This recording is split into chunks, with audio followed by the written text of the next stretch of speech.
Good morning. Welcome into 104.5 The Zone. We are live out at our last day of Tennessee Titans training camp. Who was that? Damn it. That's the rule. That's not how the show Yes, it is. The text needs notification. to start. Oh, there's too many of them. It's an A to Z group message. That's not even fair. It's their social media strategy. We want to see how they get all the clicks. It's devious the way that they strategize. That's our rule, Kirby. If a notification interrupts the show, it has to be said who it's from and what it contains. Oh, that's sweet. Now fix your microphone. Now, Kirby is talking to us without a microphone on. Lucas is being instructed to fix his microphone. Gang's back together. Things are running at a high level, as always. Last day. Last day. I know. It's beautiful up here where we're at. It looks miserable down there on the field. Now, they, of course, are not out on the field itself. They are in the bubble. Apparently, the plan was to have fans in some capacity out here at Ascension St. Thomas Sports Park. That got nixed last minute. The conditions are quite unfavorable to an outdoor practice. Kirby's temperature out here is reading 87 degrees. I assume that's in the shade where we are. That is not out in the sun where they would be. Currently, players just rehabbing on the field in front of us. The rest of the team inside in the bubble, which means practice is closed, which means that I can't tell you what I've seen in the last half hour and change of practice until 11:30. Good thing we have almost a month of sample size. Yes, we sure will do that at the appropriate time. As I mentioned, the number to call, 615-737-1045. We will talk about this Titans kicker situation because it is worth diving a little deeper into, especially considering you listened to the Michael Badgley comments yesterday. Yep. That were taken by a variety of different Titans media members after he met with the media. Not an ideal day to his start of practice. Did you find them concerning at all? Because we're going to spend more time on this specifically. I have a different way that I want to start the show today. It's not Michael Badgley's comments after practice yesterday that's concerning. It's just the kicker situation as a whole that's concerning. Okay. That's the concerning part. Well, Michael Badgley is an addition to the concern, not an alleviation of the concern. I wasn't good with the kicker situation and then saw Badgley's comments and thought, okay, now I'm concerned. I'm just concerned overall It's just generally about the whole situation. Okay. Well, you know what has me concerned? I walked up here. There was a small child about 100 feet to the right of us. This small child was just sitting there picking popcorn off the floor of the event center here at Ascension St. Thomas. We're up on the SeatGeek Terrace. We are taking in the sights and sounds that are not there to be seen or heard. Meanwhile, there's a small child. I can't tell if there's supervision around the child. My vision does not extend into the facility that way. But there's a small child picking up popcorn off the ground and eating it, and it was horrifying to me. So it's on the other side of the glass doors, right? As we're out here on the terrace outside. The child was inside. The child is contained. Yes, and he walked up to the glass window on the double doors, and we're just watching as he has this giant cup of popcorn, and the popcorn's just falling out as he's stumbling up to the doors, and he bends over and he picks up 6 pieces of popcorn and just starts shovels it in his face. Shovel them in his mouth. And I knew it as soon as I saw that popcorn falling. I was like, he's going to eat the popcorn. Lucas called it. He was so anticipating. Why were you rooting on this child to eat the popcorn off the ground just for your own pure comedic entertainment? Eat it. I mean, I would eat the popcorn off the ground. You would still eat the popcorn 5 off seconds. the ground. So, Dr. Lucas. Yeah, that's not a part of the PhD plan. $50 says the Snails kid eats it. Yeah, the Snails kid would eat it. I think that Mickey Ryan and I were having a conversation as we walked up to practice today about vasectomies. About vasectomies. And the idea, because I had gone out to dinner last night. It was a lovely evening, a little Italian food. I'd recommend it to you. Want no free ads, but after we get off the air, Lucas, remind me, because it was a really, really nice night. And I was talking about, all the food that we had. Mickey was asking me questions about the food that we had, and then he said, well, once there are little bucks, he goes, your style changes from, what did I have last night? Polenta bolognese to chicken fingers. Once little bucks are in the equation. And I said, I don't know if you know this, Mick, but I'm not a little buck kind of guy.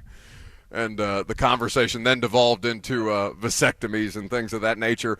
And my position was reaffirmed once I saw a child, though contained, eating popcorn off the floor.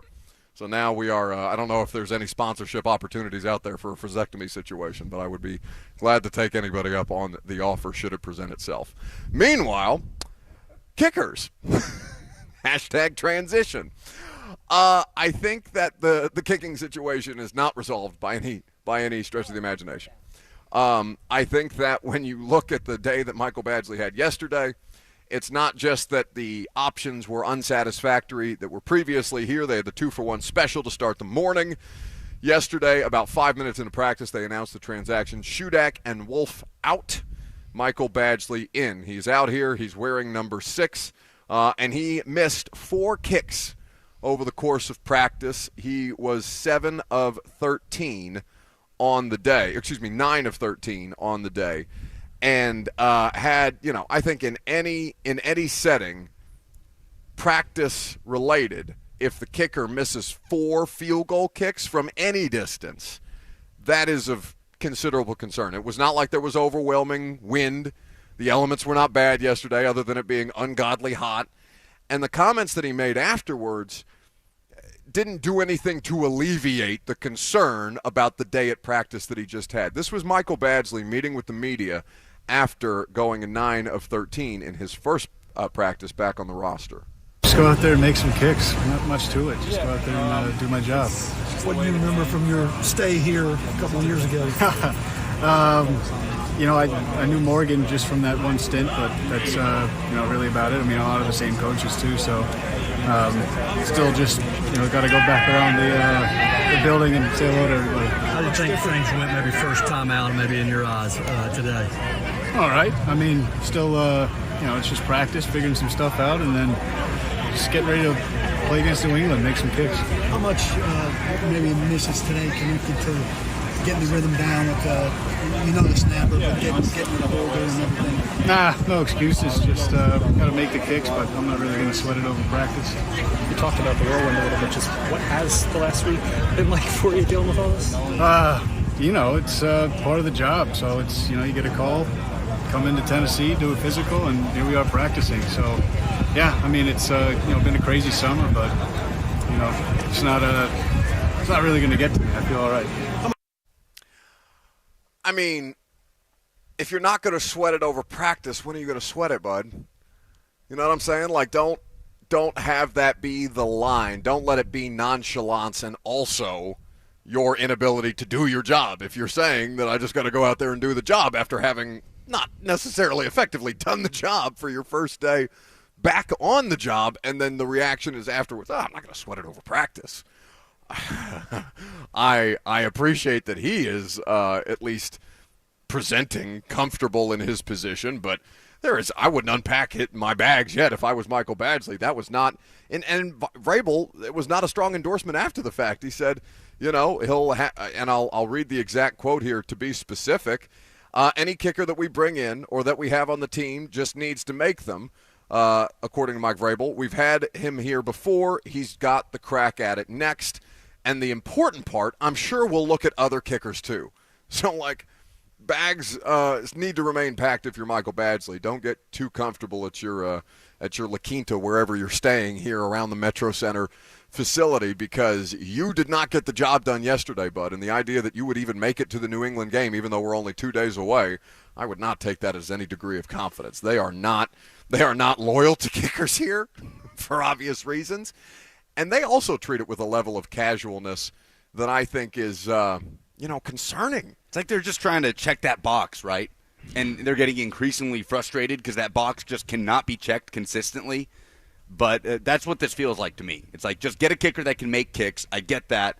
It's a weird thing. It's one of the few positions on the football team that the head coach can't coach, right? Like Coach Mack talks about it all the time. Just put it between the two yellow things. I mean, what's he going to tell him? The same thing that he says to us in a press conference. He goes, it's kind of like a golf swing, ball flight, right? Yeah. And that's basically the extent of the kicker conference. It's the most mentally complicated position on the roster. It's tough, but man, at this point, it's 5 years running now of just trying to check that box, and the highest level of consistency from the kicker position has been Randy. Right, for 2 seasons. Yeah. And that experience was up and down. Titans, one game on his legs, lost games on his legs. So, yeah, it just, that carousel continues to spin, and you get the feeling after watching Badgley yesterday, maybe, I don't know, maybe he just came in and had a short night of sleep. Like, we have no idea what the circumstances are, but you get the feeling that it's not over that it's not just going to stop with Michael Badgley the way it's been going. You can interact on the phone lines or in the F&M Bank chat. 615-737-1045 is the number. There are a couple of comments here that I find laugh out loud funny. Amar says it's practice, Buck, as long as he makes them in the game. That's all that matters. Problem is your kickers don't make them in the game consistently either. Like Randy he wasn't bad last year. He was manageable. He was probably a league average kicker by percentage. And, they moved on from him for cost reasons, and that was their decision to make. They obviously needed the salary cap flexibility, and if they can afford to save in a variety of different places, you can understand why specialists might be the first place that they look. But the idea that if he makes him in the game, he didn't make him in the game the last time he was here. He was 1 of 2. He missed an extra point. Michael Badgley did it against the Arizona Cardinals, so it's not like there is any great confidence that this guy is going to come in here and get the job done. Derek Marks also kind of echoing the same apathy, I'll call it. New holder, kicker, snapper combo. Buck trying to make news out of nothing. I'm sorry. Do you feel good about your kicking situation the last couple of years? There's a lot of areas where I'm willing to give Mike Vrabel as a coach and the Titans coaching staff under him the benefit of the doubt. Field goal kickers is sure as hell not one of them. There has been nothing there to earn that benefit of the doubt, and while you may think that kicker is a small part of this equation, I would cite to you your week 1 opener last year where you had the game in front of you. You had the opportunity to withstand the onslaught of a healthy Saquon Barkley and a Daniel Jones that looked better than you probably expected him to. You had the opportunity to win a game at the end. You got the production out of the rookie wide receiver that you needed. You had the field goal set up, and you missed it. These moments, there are so many one-score games in the NFL that anybody in a fan base like this one, for a franchise like this one that's had the last couple, basically it's been 4 years of this with the kicking situation since Suckup was on IR and then brought off IR too early, and then we went through that whole cycle of 7 kickers. It's not reached that level yet where they were making 44% on the year and still found a way to get to the AFC Championship because they just didn't need to kick field goals? They literally didn't need – it was Greg Joseph during the back stretch of that run, right? And he literally attempted 1 field goal as a Titan. It was in the AFC Championship game. So it was just as much of an issue then. The offense was just so good that it didn't come back around to bite them. So, maybe I don't think I'm being hyperbolic. I don't think that I'm being over the top about this. I'm looking at places to be critical of the roster. Yeah. And the most glaring issue to me is the kicker because it hasn't gotten better over a 4-year span. You give the benefit of the doubt when it comes to the defensive line, right? And the D-line depth. Yes. However unproven those guys might be. You give the benefit of the doubt when it comes to Derrick Henry. Yes. And what he's done as an anomaly at the running back position. This is not one of those areas. Hell no. And the idea that there would be the kind of mouth-breathing level of discourse like that comment from Derek Marks I find is laugh out loud funny because don't come bitching to us when your football team misses a field goal that they need to make in a critical situation. You want to take a look at who's out there? Let's do it. 615-737-1045. That's coming up next. We're live from Titans training camp here on 104.5 The Zone.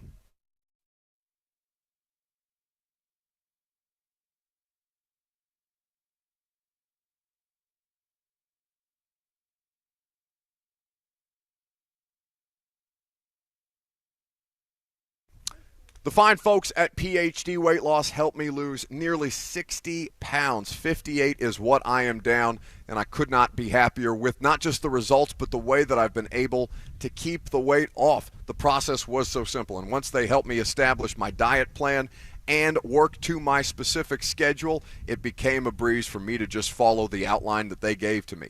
And even if it had complications as they arose or as things needed adjusting as we continued through the process of the weight loss, they were there to coach me on a weekly basis to make any necessary adjustments and to get me the kind of support that I need. They are so confident in their program because the results are evident everywhere that they will make you this guarantee. If you do not get within 5 pounds of your healthy target weight loss goal within the time frame that they allot, they will continue to coach you for free. That's the level of service that you can expect at myphdweightloss.com. That's myphdweightloss.com.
Welcome back live from Titans training camp here on this Wednesday. Sun is out. Titans are in the bubble. The heat is pretty substantial. It's going to be that way all week long. By the way, if you're coming out to the home game on Friday at Nissan Stadium, hydration is going to be key. It's supposed to be the hottest day of the week. Air temperatures in the triple digits. So, of course, the game is not till 7. The sun will be on the decline by then.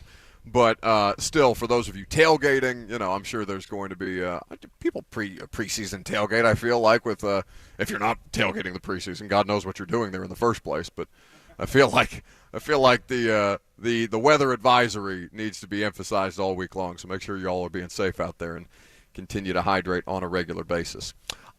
We have been looking at the kicking situation, and we're happy to take your phone calls on this because basically it's our last day of training camp practice. It's not just our last day out here. They'll have a walkthrough tomorrow, so technically I guess tomorrow is their last day of training camp practice. But after that, that's it. We'll have a week of work next week. They'll have a week of work next week, but it won't be. This is our last training camp broadcast. Training camp, for all intents and purposes, ends after the third preseason game. They'll have the week to get ready ahead of the first week, and then they will make their preparations for week 1 at New Orleans. That's how you know football is near when we are saying it's our final day from Titans training camp. Yes, indeed. But with that being said, we're going to kind of do like a most improved player, a player you feel who has lost favor over the course of training camp, and we can do phone calls on that all day long. You can also interact in the F&M Bank chat with your response. Who is the player that you think has helped themselves the most this year in training camp, and who do you think has done themselves the most harm as far as their status of making the roster right now matters? The kicking situation is obviously going to be a position that is in question.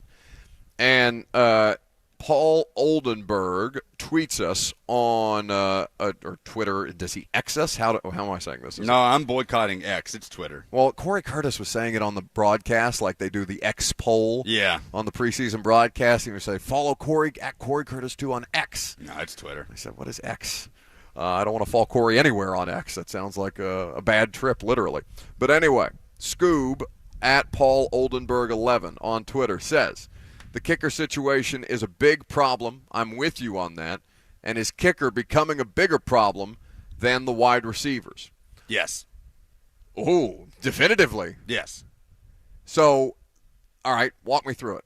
Okay, so let's say, for the sake of argument, we do not know what Treylon Burks' status is for week 1 in New Orleans, right? He could be back. Maybe that'd be a week 2 thing. We don't know. But let's say, for this conversation's purposes, that Treylon Burks cannot play week 1 in New Orleans. Kyle Phillips cannot play week 1 in New Orleans. Mm-hmm. DeAndre Hopkins, Chris Moore, and Nick Westbrook-Akina would still be better than almost anything they trotted out there in 2022. Yeah. Would it not? Yeah. Hopkins makes that big a difference. He's everything that we've been sold based on, I understand it's practice, and you guys will probably reserve your thoughts on that until you see it for yourselves. He is as advertised. He's real. Yes. He feels like Mickey put it really well, in only a way that Mickey could yesterday, but he is as good as you could expect a player of his caliber to be at this age. Yeah. You know what I mean? Yeah. So with that in mind, the kicker spot is the total opposite. I have absolutely no idea who's going to be kicking for the Titans in week 1. I have no idea if that's going to be a strength, if that's something that we're going to be confident in week 1. It feels like regardless of who it is, the confidence level's probably not going to be that high. And I'm not saying that this is the best wide receiver core in the AFC South or whatever. I'm saying that those guys that I listed, even if Burks cannot play on week 1, would be better than anything they trotted out at wide receiver throughout the entire course of 2022. That's no disrespect to Treylon Burks, because when he's back, that'll just reinforce that. They need him to come back. But Rookie Treylon Burks is not this Treylon Burks. Right. I know more about this wide receiver core than I do the kicking position. Don't you? That's wild because, the thing that we know, that we have great confidence, the reason that you can say that with your chest and be right is because DeAndre Hopkins is here. Yeah, and we're watching him, and he's doing DeAndre Hopkins things every day. He missed 1 day of practice. I think, and I know he's going to have a half day today. But, yeah, he's been available. For the days that we've been out here, he's missed 1 day. So we haven't been out here every day that they have had something to do. But on the days that we have been open, which is basically the better part of a month and a half, he's been out here every day but one. So I think that the kicking situation is much more tenuous, of course. And the fact that they just don't – it's not even that they don't have a resolution for it. It's that I can't trust them. Like, it's not just that I can't trust the kickers that they find. It's that I can't trust them to get it right. We're talking about the position group we're least and most confident in with the Titans. Kickers, easily my least confident. Easily. I mean, to me, it's not close. A lot of shouts for Robbie Gold in the F&M Bank chat. Apparently he lives here? I did not know that. All kinds of kickers live here. Which is just adds some irony to this whole situation. They're literally down the road from you. Just go pick one up. Picturing like a commune of NFL kickers in Nashville. You can just go door to door. They've got a whole compound out there for them in Thompson Station. Just drive out there and grab one off the farm. Tyler on the F&M Bank chat says, Robbie Gold is literally the 10th highest scoring player in NFL history. Rand needs to call him. Gold is out there. He is 40. He's the oldest of the available kickers. Ryan Suckup is out there. Mason Crosby is out there. Did somebody scoop up Brett Maher? He was a free agent earlier. I saw Maher making kicks. I didn't know that it was the same one from the Cowboys. So I didn't see that. Yeah, he's a Bronco. He's a Bronco. Okay. So that's who they brought in. Well, I don't think that was the kicker that they brought in after the guy that they let go who ended up on the Jags, whose name escapes me right now. McManus. Brandon McManus. Thank you both. So the kicking situation, we mentioned Brandon McManus, and they let him go to a division rival. Now, maybe there were some conversations there that we're not privy to, and he chose Jacksonville for reasons that we're unaware of. But again, they have had opportunities to land guys who are out there on the market. They cut Bullock as a cost-saving measure, and they tried to make it work with two guys who didn't have NFL experience. Now we're in the final week of the preseason. We're 2.5 weeks away from the regular season, and they don't have bleep. 615-737-1045 is the number if you want to join the conversation. We'd be happy to have you. Brian in Lebanon is up first. Hey, guys. Good morning to you guys. I got to say, two things. Rand Cawthorn can make this thing work, man. He was a Niner. He should bring in Robbie Gold. Robbie Gold's average is like 86.5, I think, on average. And his longest kick was last year, which he tied in 2013 at 58 yards. At 40 years old, he's still kicking 58-yard field goals. Let's take him in. And if not, if that doesn't work, heck, let's have like an American Idol in Nashville and just everybody sign up to be a kicker. I'm sure we'll find somebody. I mean, for God's sakes, if it was that easy, you'd think they'd have done it by now. But, yeah. Like a Vince Papale situation, just open tryouts. Did you like that movie? I liked it when it came out in like 2006, whatever it was, when I was like but in it's not fifth like grade. It's not like one of those sports movies that you go back to, Invincible. It's a good sports movie. It's not great. It's not bad. It's a good sports movie. I feel like that's the entire Mark Wahlberg catalog. It's not great. It's all right. Anyway, so Robbie Gold last year made 84.4% of his field goals. Now, for reference, Randy made 85% of his field goals last year for the Titans. They, in order by year, so let's just take every year of the Mike Vrabel career, right? The first year that he was here had Ryan Suckup, 86.7%. They had Cody Parkey in 2019. He was here for a hot second. And then ultimately missed some time with what was a mystery injury. They wanted him back. He didn't want to come back. It was a weird scenario that saw it play itself out. He had not missed a kick here during his time here. Now I'm not sure where Cody Parkey is, but I know he's still in the league at this point. Then they go through the run, right? It's Parkey, it's Greg Joseph, it's it's Cairo Santos. Parkey's a free agent. Parkey is a free agent. Yeah. But he didn't want to come back here in the first place, and it's still the same coaching staff. So I don't know what his concerns were, but I know that they were big enough that he wasn't interested in playing for the Titans again. Parkey hasn't kicked since 2021. Okay, maybe something beyond, maybe more Cody Parkey specific than Titan specific in that scenario. He's 31.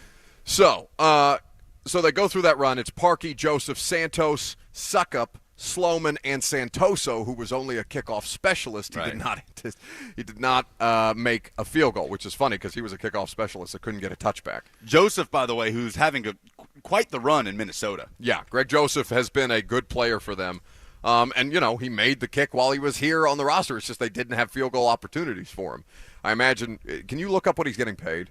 I'd just be curious to kind of grade on a scale because Randy was savings of about $3 million this year. And again, the $3 million was necessary to make the moves that you made. Would you rather have an upgraded offensive line or a situation? You said $2 million, Jackson? $2 million. So, not much less than Randy Bullock and slightly more than what I would imagine Shudak and Wolf were. Joseph's a free agent after this year. He's 29. So they go through that run. Sam Sloman is the kicker in 2020 with Steven Gostkowski. Sloman makes all of his kicks. the hero of the first AFC South title that they won in back-to-back years. And then Gostkowski made under 70%. He had that hip injury that he was coming off of. He had the nightmare in Denver to start the year, which obviously impacted him. He was at a Hall of Fame percentage and literally shot himself, not literally, but shot himself in the foot by that 1 year with the Titans, because it dropped him from he was making 95% of his kicks, and it went down to 84 by the time his Titan season was done. From that Broncos game alone. Hideous. Almost. Hideous. Yeah. You know who Sloman's playing for? No, is Sam Sloman on a roster? Yes, he is. The Vegas Vipers of the XFL. Okay. That is a roster. That's hardly a roster. It is one, though. Randy Bullock, 83.9% in 2021, and then 85% of his kicks in 2022. So Randy having a better year than the first year that they acquired him. They cut him anyway for cost-saving measures, and now they find themselves in kicker hell again. So, I don't know that Robbie Gould at 40 years old is a long-term solution. I don't know if that – because, once these guys get to a certain age, some of them just want to do the field goals. They don't want to do kickoffs. So are you having to sign another kicker to do your kickoffs if you bring in Robbie Gould? I don't know the answer to that question, but there are scenarios. Marianne and I were talking about this yesterday on the sideline. The idea that a lot of these kickers get up in age and they want to go to a spot where they can just make the field goals and go about their day, get a paycheck, and move on. I don't know that Robbie Gould would be interested in a situation like that. I'm just saying these are other things to consider when talking about, okay, well, why haven't they brought him in yet? Why haven't they gotten him? He's out here, Rain Carthon, all these things, shaking your fist at the sky about the kicking situation. It just continues to be something that makes you nervous. Mike in Clarksville is up next. Hey, Mike. Hey, Buck. Thanks for taking my call. I'm gonna take a short walk to get you to my point. Years ago, there was, the spread offense was a high school offense, was a college offense at best, not sophisticated enough for the pros. Enter Chip Kelly. Now every team in the NFL is running part of a spread offense, if not a whole spread offense, basically. Same thing with kickers. Forever, meathead coach, I love Vrabel, but he's probably a meathead, and he probably looks down on kickers. They're not real football players. Draft a damn kicker. Start in the 6th round, draft one every year until you have a kicker. Usually your 7th rounder's cut anyway. Your 6th rounder often cut anyway. Draft a kicker. If you saw a couple teams do that with success, then it would be the new norm. But nobody's looking forward-looking enough to go ahead, draft a kicker. We've had kicker problems for the last, God knows. I appreciate the call, Mike. That Oscars music means 60 seconds on the clock. That's how we keep the calls moving, but we do appreciate it, and your point was well made. Draft a kicker. So I don't necessarily disagree with that as a strategy, but here's kind of the problem with where they're at. Drafting a kicker would be a luxury, right? And I don't want to say wasting draft capital because it's a problem area, but the solution of drafting a kicker when you have needs at wide receiver, tight end, offensive line, they've got the wonky quarterback situation that they're trying to work through. They spent more draft capital on that this year. They have a running back solution should Derrick Henry find himself in a situation where he's not back in Nashville. Last year, Tajay Spears appears to be on a trajectory where if he's not like the replacement for Derrick, he's a part of the equation, right? They're thinking forward in the draft process, and then all of a sudden you're out of picks, right? You only have 6, and that's probably about average. You're not the Texans to where you have all kinds of draft capital because you've been nightmarish. You're not even a team like the Arizona Cardinals who's just selling all their assets off in 2023 because Kyler's not coming back to try and get themselves ready for 2024. So while I understand your thought process, it also, I think, does maybe not ignores but kind of leaves out the place that they're in their life cycle as a franchise, which is that where were you finding the draft capital this year to spend on a kicker. And just because you draft a kicker doesn't mean that that's going to work out, right? Like, I also see the perspective of wanting somebody that is established in this league, that you know can live up to the moment in this league, and that there is a sample size of multiple years of that. Like, famously, I would rather have the veteran kicker than Roberto Aguayo. That is the worst scenario of that, right? Second round pick on Robert Aguayo. Was it a Roberto Aguayo? I think Roberto Aguayo. Out of Florida State. Mr. Perfect was literally his nickname in college, and he crashed and burned nightmare so fast. So I saw this name also on the list of free agents. Josh Lambo is out there. Kicked the one game for the Titans in Green Bay. Was 3 for 4 in extra points. Did not get a field goal attempt in that game. The Titans win at Lambeau Field. He's out there. He's 32. I mean, there's not a lot of options. I mean, it's literally Robbie Gould and Mason Crosby and the likes of Josh Lambo. Or Michael Badgley. Who was nightmarish yesterday. We'll see what he looks like today, Badgley, in practice. So is that your least confident position too, then? Oh, by a mile. Kicker? Yeah. I mean, I still don't feel great about the offensive line group, but, that's just something they're going to have to live with. They can't. Like, there's not a feasible solution out there in the way that there may be for kicker. For reference, Josh Lambo in his career is, let's see, when last he wasn't being kicked by the Jacksonville Jaguars, speaking of Urban Meyer, and we'll get to Urban Meyer here in just a second, because I heard the Swamp Kings thing is a disaster.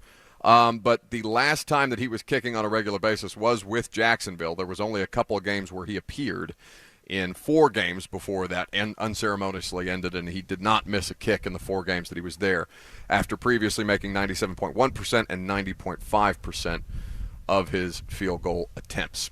Paul in Franklin, 615-737-1045. That's the number. Paul in Franklin is next. I want to remind everybody that last year, if the Titans had beaten the Giants, which they didn't do because of a failed field goal, they would have been in the playoffs.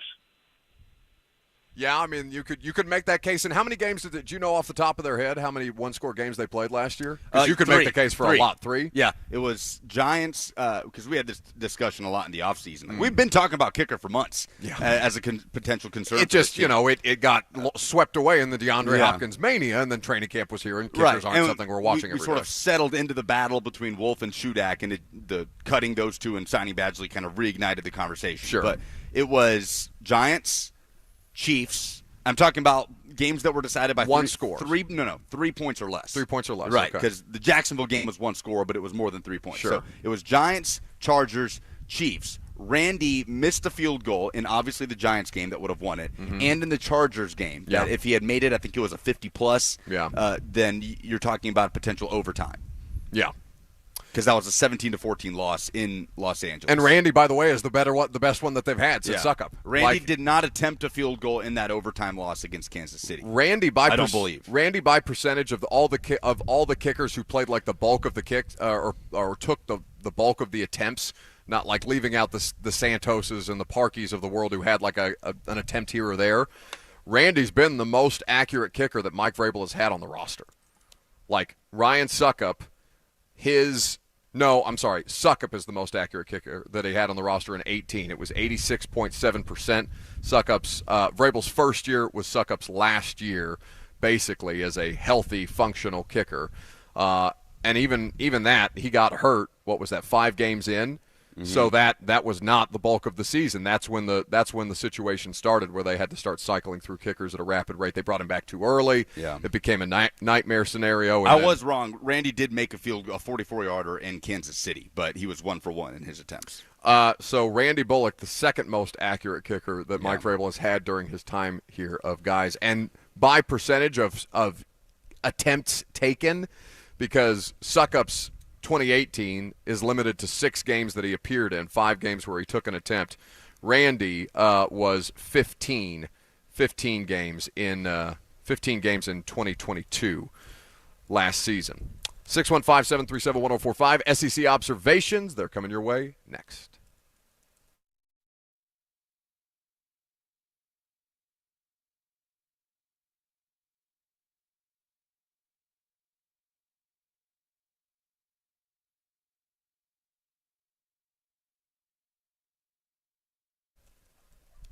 The Gambling Clinic is a great program established at the University of Memphis in 1999. They're the oldest continually operating clinic specifically focused on helping people with their gambling-related problems or gambling addiction. Now, you know that the vast majority of people gamble for fun without any problems whatsoever.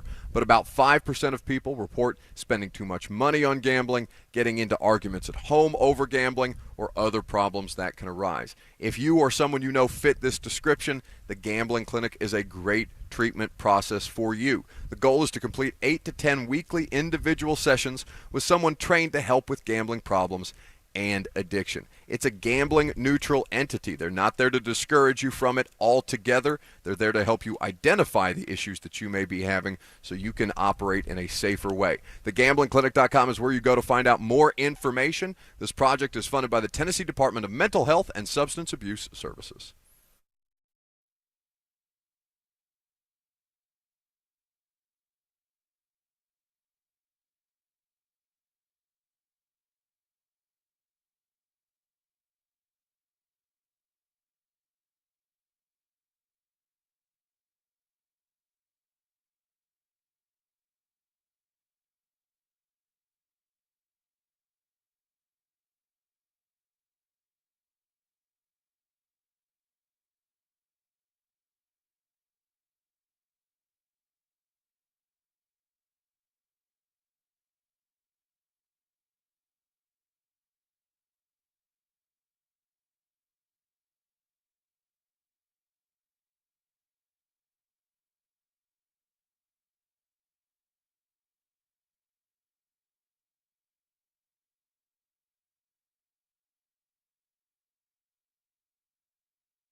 You want to tell me what's going on right now?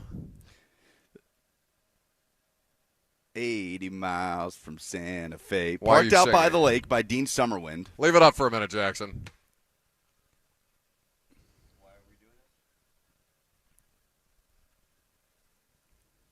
Put your lighters up. Does he just keep singing Parked by the Lake? Oh, Yes. my God. The entire song. It's incredible.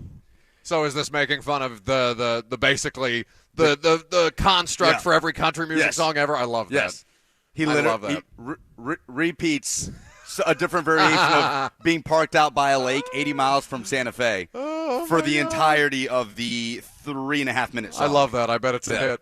Oh, it's awesome. I bet it's a hit. It's awesome. It's great. What a troll He does job. such a good job of switching it up to where it sounds different, but he's literally just talking about being parked out by little the vocal lake. variation. How often I do this now when I hear country songs, and I'm not an overwhelmingly big country music fan, but like, is there cold beer mentioned? Is there a pickup truck? Is there a dog? Are there woman problems? Like that. Those are the four main tenets of every country music song since the beginning of time. Because much like sports talk radio, country music hasn't done anything original in God knows how long, other than Chris Stapleton and the way that he sounds. But like beyond that, and like people like Sturgill Simpson and Jason Isbell. Yeah, Tyler Childers. And Yeah, the like. there's some good ones. I cast a wide net in ways Yes. that I probably shouldn't, in ways that are going to offend the actual music community in Nashville, and not the people who are just writing it to hit the TikTok algorithm on on social media and stuff like that. Like old boy who's topping the charts right now, Oliver Anthony. Yeah, it's Richmond, north of Richmond. That's right. Is the song, and now he's different because it's the way that he sounds. It's the lyrics resonate with people for obvious reasons, and also we're heading into an election cycle, so there's a lot of hot button issues that he's touching on. So a bit of a rallying cry to an extent, but it's those kind of things are what labels are now trying to produce. So as we broadcast by a lake a few miles from Santa Fe. Not Santa Fe. I hate you. How long Jackson, have you been sitting on that joke? It just popped into my head, That's I swear. not true. Jackson, let's talk about SEC.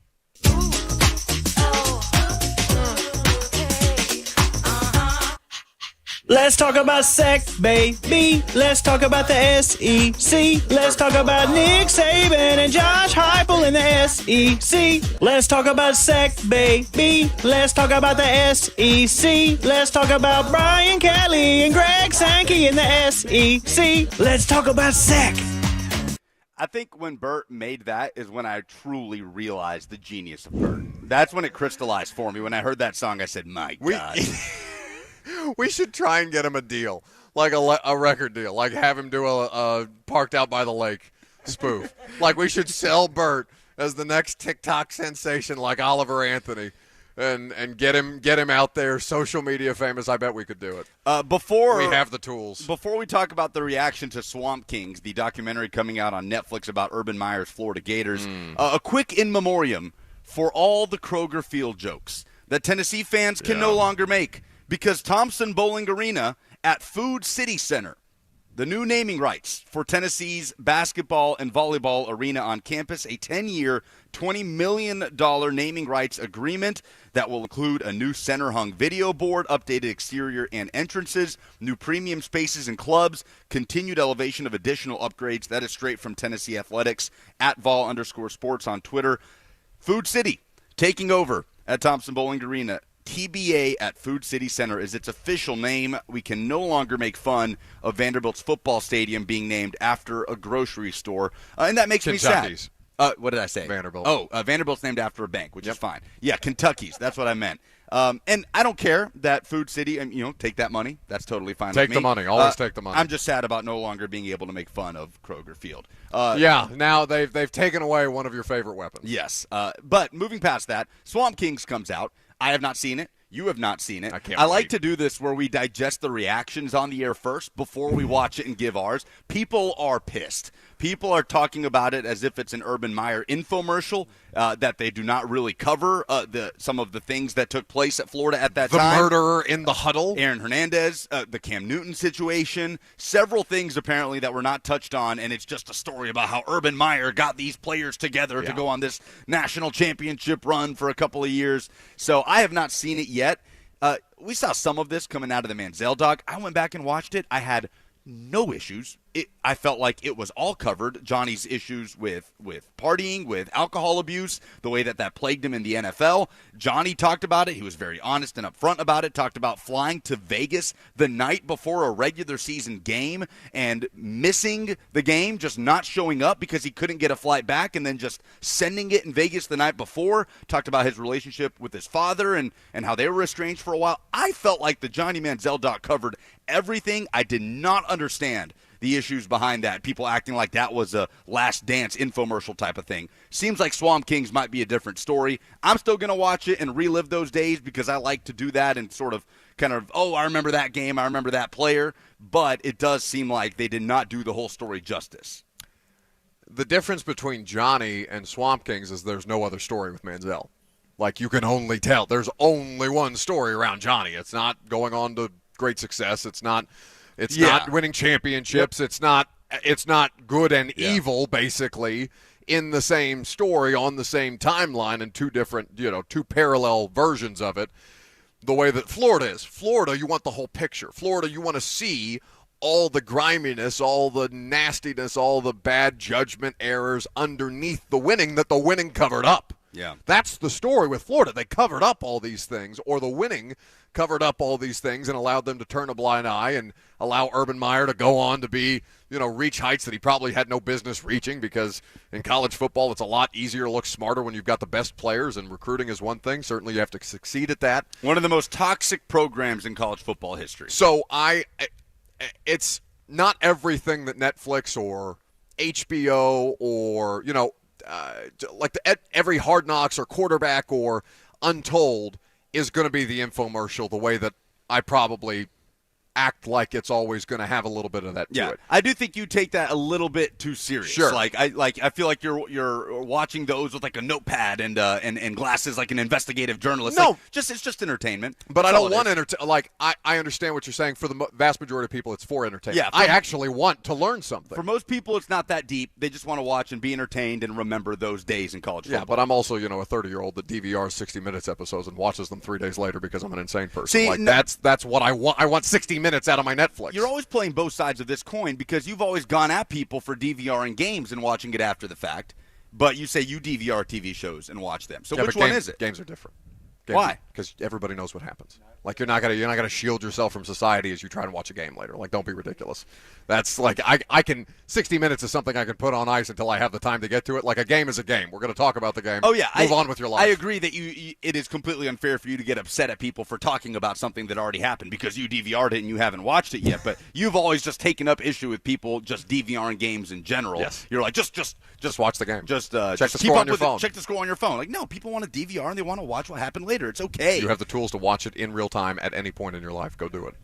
Especially when the one thing that's damn near DVR proof. Anyway, so I want to watch Swamp Kings now. The fact that it's getting bashed that way makes me want to watch it more because I want to see the level that they stoop to. Because honestly, I had this skepticism as soon as Urban Meyer said okay, because there was some question as to whether he was going to participate. Remember, and the idea of doing a Florida documentary that doesn't have Urban Meyer in it, or Urban Meyer isn't quoted, or Urban Meyer isn't participating, it's probably pretty tough to get that off the ground. Now, what concessions they were willing to make to get Urban Meyer to be a part of it, it sounds like all of them, basically, from the reviews that are out there. I look forward to I'm more interested in it now that it's being held up there as propaganda as opposed to something where I'm actually going to learn something about those great Florida teams and all the problems that they had. 615-737-1045. We're live at Titans training camp. Titans in the bubble today with the heat situation that is, of course, going on not just in Middle Tennessee but across the country. So they are taking precautionary measures. We will have Aziz Al-Shaair, the inside linebacker, new starting inside linebacker for the Titans defense. He'll be on the show at about 11:30, 11:45 today after practice concludes. We'll keep you updated with the latest right here on 104.5 The Zone.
It is 11:02. Good morning. I'm Lucas Panzica, live from Ascension St. Thomas Sports Park at Titans training camp for the last time in the 2023 preseason as the Titans prepare to host the New England Patriots Friday in the preseason finale. Titans outside linebacker Harold Landry met with the media on Tuesday discussing his first training camp back from tearing his ACL almost exactly 1 year ago. I'm going to be honest, I don't really think about my knee at all anymore. It's just, there really is no difference. Right now, I'm just literally focused on improving in every aspect that I can improve on so that I'm ready to go at my peak performance come game one. There was tragic news coming out on Tuesday as Titans cornerback Caleb Farley's North Carolina home was leveled in an explosion that took his father's life. Mike Vrabel spoke on the situation on how the team is rallying around Caleb after practice. What's most important is that we do everything that we can to support them emotionally, teammates, coaches, organization. Just shocking, but also got to focus on Caleb and his family and what we can do to support them and be here for them. For all your foundation repair and waterproofing needs, visit USSTN.com. Breaking news at once on your home for the Titans and Vols. This is 104.5 The Zone.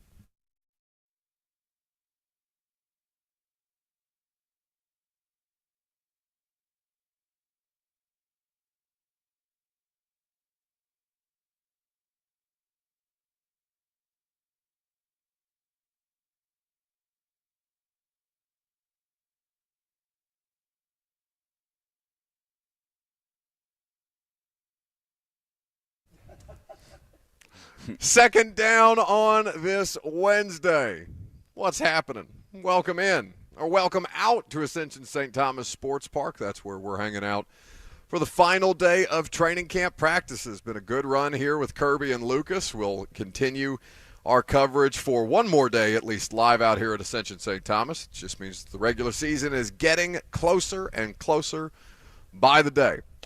Practice still ongoing. They are expected to wrap up probably around 11:30. They ended about 10 minutes early yesterday, so keep you updated with the latest. They're in the bubble today, which is why we have not been super descriptive. It's also why fans are not here. Apparently they canceled last minute on suite holders who were supposed to be in attendance for today's practice. Weather conditions were not favorable to have the team out here in the heat, so they took them indoors and will continue their preparation thusly. You had something to say? No. Oh, you made it sound like you did. No. I thought about sighing heavily into the microphone at the end of your update. Just that would have been to good. do to you what you did to me in the middle of a live read. One of the things that keeps this radio show on the air. That would have been fitting. Yeah, well, you're lucky I'm not good at this. Otherwise, I would have had the presence of mind to get it done. No, nothing to say, just breathing. Yeah, okay. Just breathing heavily, sensually into the microphone. Control yourself over there. God, if 615-737 1045 is the number if you want to join the conversation at any point. Maybe we can all giggle together because it's time for the dumbest thing in sports this week.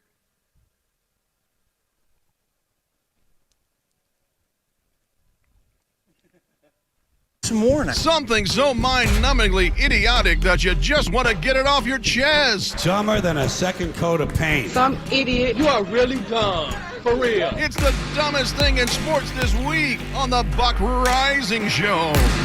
615-737-1045 is the number. Tell us what the dumbest thing in sports this week is. I'm sure there's plenty of nominees for you to choose from. I'm going to take one off the board, though, first and foremost. You see the quotes coming out of Jacksonville. Christian Kirk, their wide receiver, highly paid, the subject of much discussion last offseason. The potential that he sees in the Jaguars' wide receiving core. So I'm not going to dispute that I'm interested to see what Jacksonville's going to do. Calvin Ridley coming off suspension. Been a while since we've seen him play. Saw a little bit of him in the preseason. The reviews have been good in Jacksonville thus far. But right now, Kirk is comparing them to some of his previous teammates in Arizona who don't quite fit this same bill. So this is the quote. I've been a part of some special wide receiver groups. This is him according to the team's official website in Jacksonville. I've been in the room with a couple of Hall of Famers. We have the potential. I wouldn't say we're there yet, but we have the potential top to bottom, not only production-wise, but just from a professionalism and character standpoint. With the type of guys we have in our room, we definitely have everything that it takes to be special. Now, that's fine. But if you're going to compare the group, Calvin Ridley, Christian Kirk, and Zay Jones, to his teammates of years past, who include Tennessee Titans wide receiver DeAndre Hopkins, Arizona Cardinals legend Larry Fitzgerald, and A.J. Green, who may not be a Hall of Famer by the traditional standard, but was a really, really high-level player for a period of time, maybe not at the end in Arizona, but still. Like, don't compare your current position group with the Jags. I'm optimistic on Jacksonville.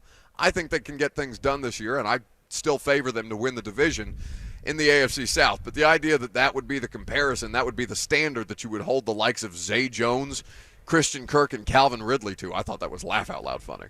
I have no problem with any of those comments. Okay. That's fine. He's just saying, I've been a part of some special rooms. He cites those names that you just listed, and then he just goes on to talk about what he likes about his room. We have the potential. He literally said, I wouldn't say we're there yet, but we have the potential top to bottom to be special. It's just a guy talking about his teammates. I think it's dumb. Okay. My dumbest thing in sports this week is the NCAA, because ex-USC star Reggie Bush is filing a defamation lawsuit against that organization based on, quote, the NCAA maliciously attacking Reggie's character through a completely false and highly offensive statement that was widely reported in the media and substantially and irreparably damaging his reputation. That is straight from his law firm. This is, of course, Bush trying to have his records and participation restored from his college football career, have his Heisman Trophy winning season restored due to name, image, and likeness rules that have changed and gone into effect now with the NCAA. The NCAA's response from a spokesperson was, although college athletes can now receive benefits from their names, images, and likenesses through activities like endorsements and appearances, NCAA rules still do not permit pay-for-play type arrangements. The NCAA infractions process exists to promote fairness in college sports. The rules that govern fair play are voted on, agreed to, and expected to be upheld by all NCAA member schools. I'm going to love watching over the course of the next few years the NCAA spinning in circles, trying to backpedal and backtrack and figure out a way to avoid getting the holy hell sued out of them. God, I hope they get sued. For name, image, and likeness rules that are now fairly legal. Are they organized? No. There's still a lot of work to be done, but I mentioned it after watching the Johnny Manziel doc, which we just talked about a little bit. When you sit there and watch that documentary, it will cross your mind several times. It is insanity that the impact, the financial impact that Texas A&M had positively from Johnny Manziel's career, from jersey sales, literally renovating their stadium. Yeah. In large part because of the success that the program had with Johnny football leading the charge, and that Johnny was not allowed to receive a penny of it. Yes, Johnny still made money. Yes, Johnny still sold autographs, as he talks about in the documentary. But even that is pennies compared to the money that he made for that university in donations and advertisements and jersey sales. Like, we're talking about $30,000 here and there for selling autographs for Johnny Manziel. That's how he was making his money in college, while the university is making millions on millions on millions on millions of dollars. So the NCAA perpetually, the dumbest thing in sports this week, is going to be so fun to watch them flail as they continue to deal with instance after instance like this, like from Reggie Bush, like, I don't know, if the Ohio State players from that scandal of getting free tattoos is going to come back around to bite the NCAA. I hope it does. I hope that they continue to get their due for years to come. Tebow's probably the most glaring example of that, right? Yeah, big example. Where I mean, that was a worldwide phenomenon. Obviously, there were some religious components to Tebow that I think further exacerbated that, right? He was a symbol for more than just football, and I think people, for obvious reasons, he's got that kind of personality. He carries himself in a certain kind of way. Obviously, people gravitate towards that, not just his teammates, but people who follow him, fans and things like that.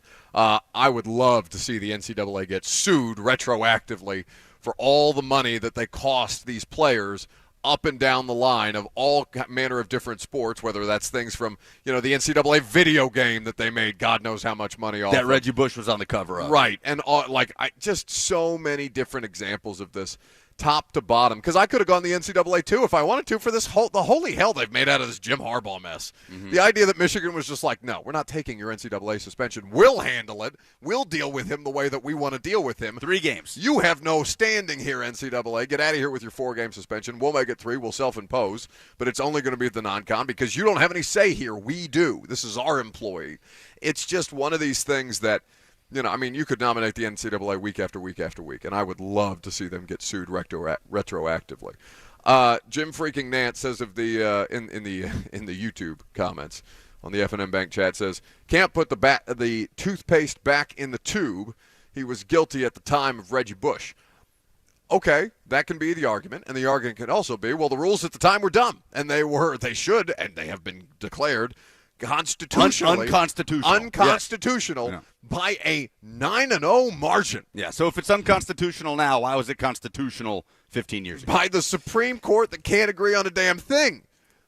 Came down on the NCAA collectively and said, no, out of here with this BS. What do you mean you've been making hundreds of millions of dollars, billions of dollars, billion with a B, upon the backs of unpaid labor? Now you turn it around, and maybe there will be an overcorrection. I think we're seeing the overcorrection in real time. It may not be the best thing for the sport, but the fault is on the NCAA first and foremost for being as restrictive as they were for all these decades and decades previously, when you could have created a much more equal situation out of the gate. Some quick SEC news here. Georgia sophomore tailback Branson Robinson out for the season. He suffered a ruptured patella tendon in a non-contact injury yesterday. That's from Seth Emerson, who covers Georgia for The Athletic. That's a big loss for Georgia. A guy that largely played in a reserve role a year ago, blue chip prospect coming out of high school, was one of Bruce Feldman's freaks for the upcoming 2023 college football season. Only a sophomore, but that's a big loss. Branson Robinson out for the season for Georgia, was going to play a major role in their run game this coming season. So it looks like Titans practice is officially concluded in the bubble. Refs at least starting to make their way out right now. Will Levis was back at practice. They're not in pads, but he did have his helmet and his red jersey on. It was a lighter day for sure. Michael Badgley, and this is courtesy of Teron Davenport, missed from 53 yards on the day. Malik Willis had a perfect pass to Racey McMath across the middle in the 2-minute, then hit Justin Rigg with a timing pass on an outbreaking route.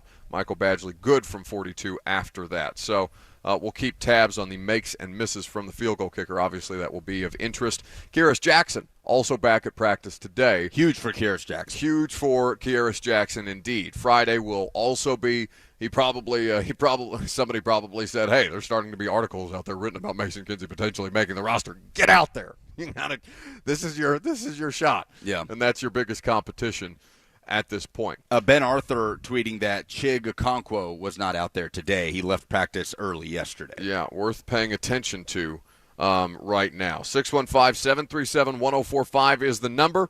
We will catch up with Aziz Al-Shaair probably coming up next in the next segment. And we will talk to him about how he settled in here at Tennessee and how much this defense seems to be kind of taking things to the next level ahead of the regular season. Live from Titans training camp, it's 104.5 The Zone.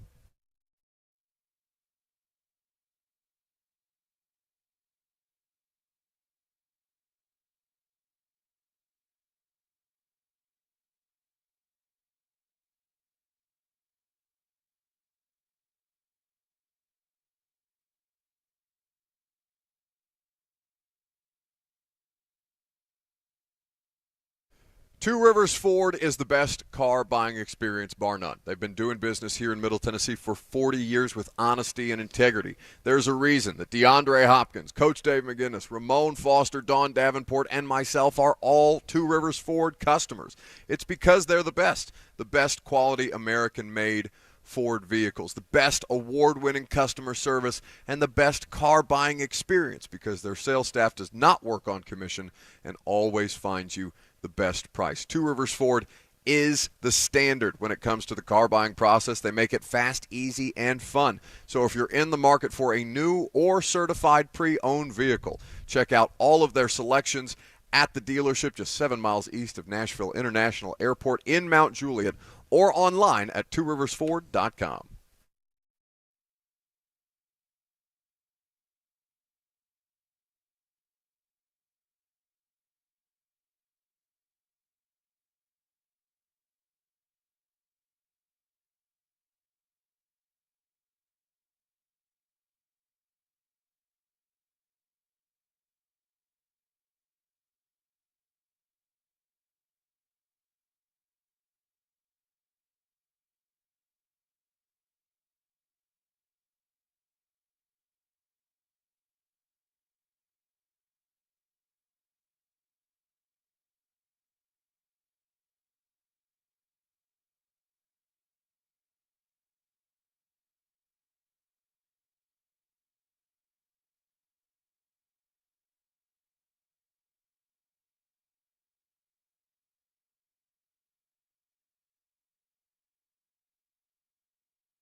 Practice wrapping up on the field today. Not on the field, well, I guess on a field, but in the bubble on the field. Delaney Walker is apparently at practice today, speaking to the team. Always good to catch up with Delaney. I think we did last at the Combine? Yes. When he was out there working with the soon-to-be rookie tight ends.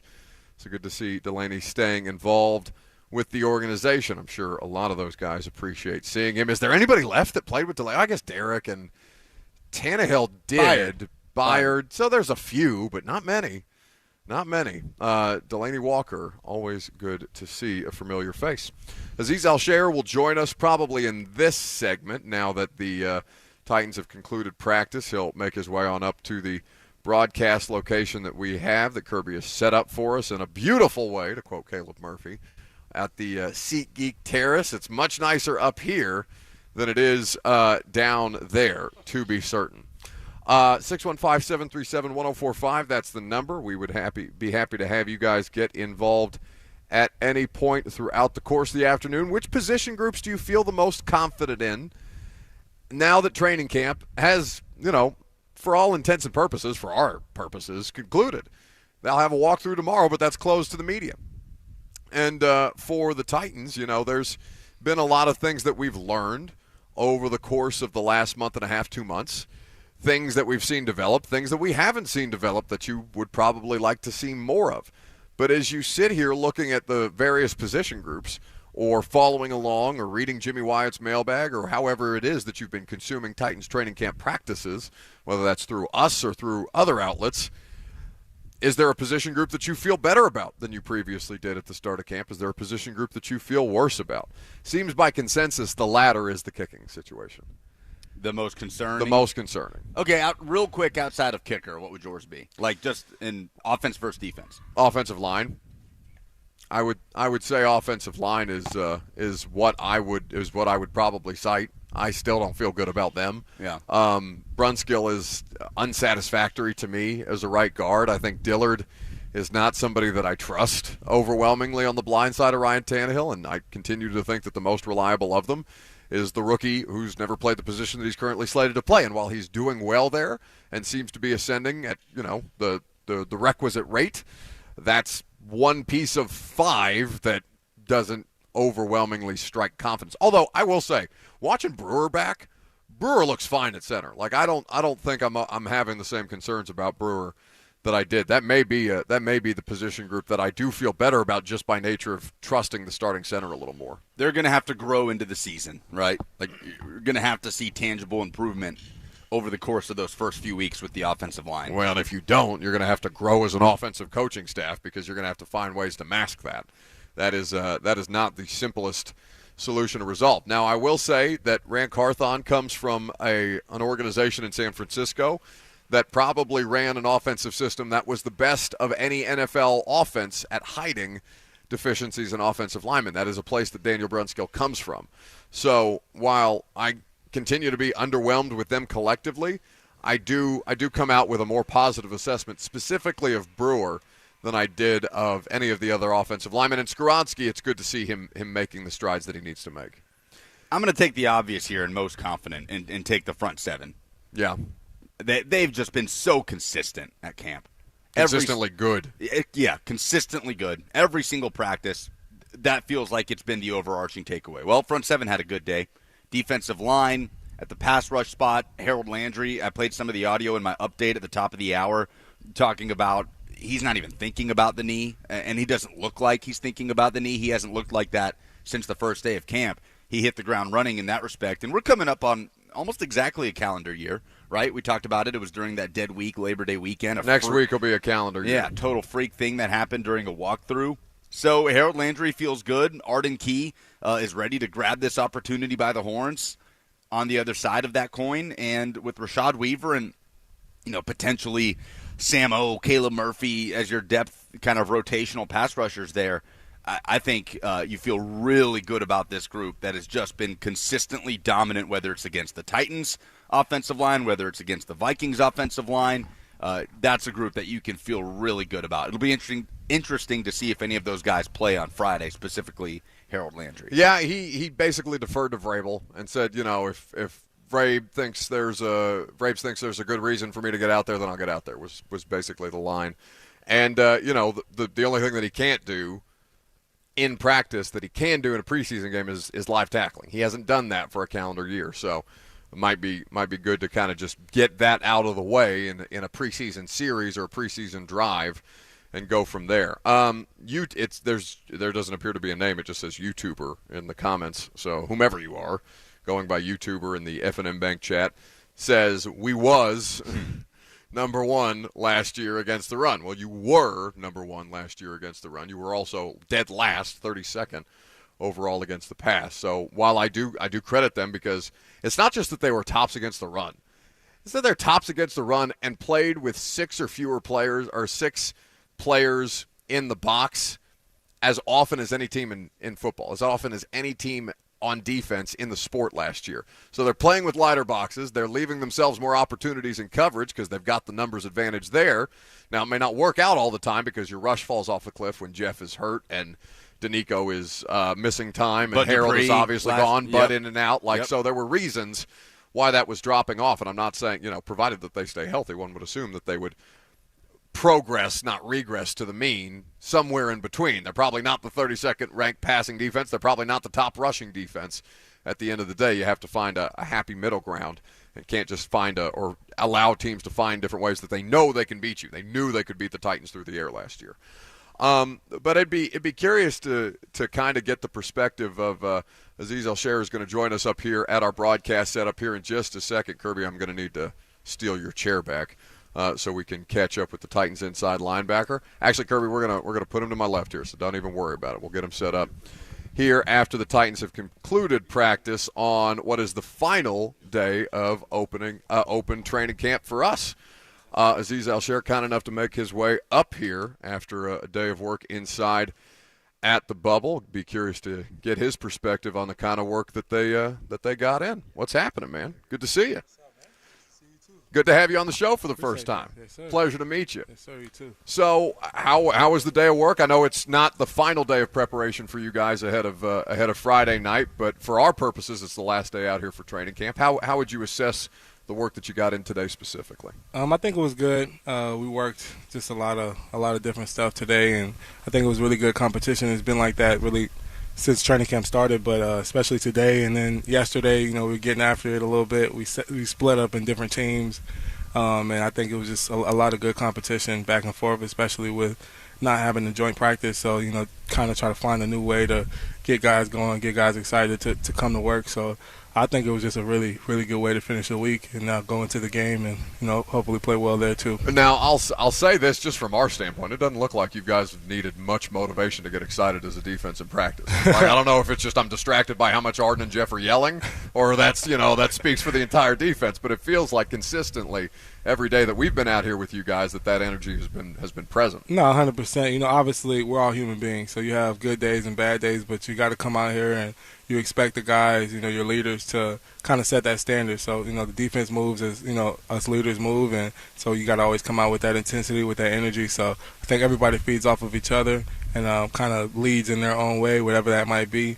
But you definitely got to show up every day. When you put the pads on, nobody cares how sore you are, how tired you are.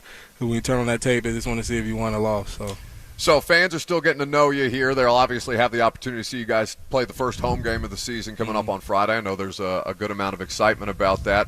For the audience who doesn't yet know you well, what can you tell them about yourself now that you've been here for a little time and about the experience that you've had so far as a Titan? Shoot, I'm honestly just a guy who's going to show up, work every day, smile on my face. I probably say hey to every person I see. It's just always been that way for me. My grandfather used to always tell me you never know what somebody's going through, so I always try to keep a smile on your face and keep it light.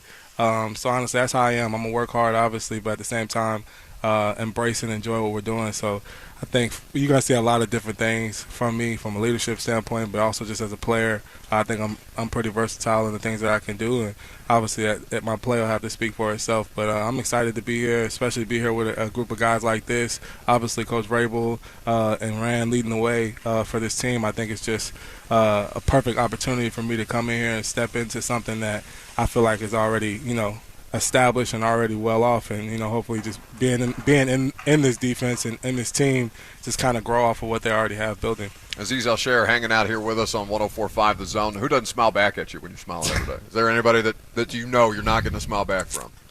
It depends on how things are going at practice. If I hit somebody or something, they might not smile back at me. Let's see. I would have gone Vrabel. Because I think it's a toss-up every day. He'll smile back at me for sure. Maybe that's just our experience on the media side of things. So you mentioned the opportunity here for you. How important was it for you knowing that this is an organization that's kind of in a transitional period, but clearly emphasized, still being competitive, still trying to compete at a level that they think they're capable of, and that opportunity being here specifically where that Vrabel was going to hold guys to a certain standard, and certainly on defense, that's been the way that things have been here since he got hired. Honestly, I just think it's so weird because I guess that's kind of been the buzz is, it's a transitional time, it's a building time, and I mean, as long as Vrabel's been the head coach, this is the first year that they missed the playoffs, I want to say, or whatever. Yeah, 18 and then last year. So it's for as long as I've seen the Titans, they've been a good team as long as I've been in the National Football League since 2019. So I don't see it as, a transitional period. I guess obviously with the new leadership with Ram being here, but I think it honestly meshes right in with what Vrabel and everybody who's already here is trying to do. So I'm really excited. Obviously, it's the National Football League. It's the best of the best. I tell the guys every day, you're going against the best of the best. There's no level higher than this. The Jeff Bezos of the world and all that stuff. We talk about football. That's who we are. That everybody wants to be on this level. Anybody who's coaching is coaching because they can't play. Anybody who's doing radio is doing radio because they can't play. That's damn right. Are you kidding me? You know what I'm saying? So it's you got to understand the height that you're at. And with that comes a lot of responsibility, a lot of competition. So every week you got to show up. There's no such thing as an easy game in the National Football League. I want to say every game that was lost at 07 was within a score. And I know even for me back in San Francisco in 2020, the COVID season, we lost, I want to say, 10 games. And 8 of those 10 games were within 4 points or less. Right. So when you realize the National Football League is literally like this, between going to a championship and being the number 1 overall draft pick. It's crazy how minute and how small these details get because there's really little talent difference between players. It's more so being on the details, the execution of your job, and all the small things that people try to overlook that I think will come back and get you. Now, that's a very nuanced perspective from somebody who's obviously been in the league for a period of time. Was that, always your perception coming in, or maybe was there a point in time where you kind of understood that at a level where, clearly it's kind of how you approach things day to day? Definitely is something that as a rookie, I don't think anybody coming into the league, and I tell the rookies this when I get to talk to them, is that the sense of urgency, the level of urgency that you got to have at this level, because it's such a small thing between winning and losing, you can't understand it until you're in it. And I think when you get in it, it's like somebody putting a lighter under your hand or something. It wakes you up. And everybody kind of goes through that moment. I had my own little moment of going through that because I remember my rookie year, I was the 4th linebacker. Quan Alexander was there. Fred Warner obviously was there, and Dre Greenlaw, who I came in with, was the 3rd, was a Sam at the time. And I remember I was going through the season every week. I'm studying, doing my stuff, and I'm just like, I'm never gonna play. Nobody, right. These guys are gonna stay healthy. I'm not wishing on nobody to get hurt. I love those guys. Those are my brothers. But I'm like, I'm just gonna be the 4th guy playing special teams, and whatever. I'll wait till next year to try to do something. And the 1 week where I stopped studying, stopped preparing, I never forget we were playing I think a Thursday night against the Cardinals, and literally Quan had tore his pec, and I get thrown in there, and I didn't remember. I literally went out there, looked like a chicken with my head cut off. Kyler Murray's running in circles, and I'm trying to chase him around, forgetting all the rules that we had already set, and it just shows you how fast when you ease up, when you let off on the gas, what can happen to you, and it can easily creep up on you. So I think ever since that was kind of my wake up moment to have that urgency at all times, because in this level at this height, you can't ease up at all. The only time you could take a deep breath, in my opinion, is as soon as the last game of the season is done, whatever that might be, the regular season, playoffs, hopefully Super Bowl, and then you can finally, and that's when you take your whole month off and do whatever you need to do. But from really April, when we first get back, all the way to February, you got to always be on. Yeah, but you were ready for that opportunity when it next came around when Drake Greenlaw got hurt and you had to play substantially more than you probably had anticipated, or maybe at how early you had to get that involved. No, 100%, and that's why I said it's the growth that I was able to have, and obviously, you have to go through that struggle first and that wake-up call to kind of be prepared for the next opportunity. I remember Robert Saleh, who's my old defensive coordinator, who's with the Jets, obviously. He had a story, and he was talking about how a guy was ready but not prepared.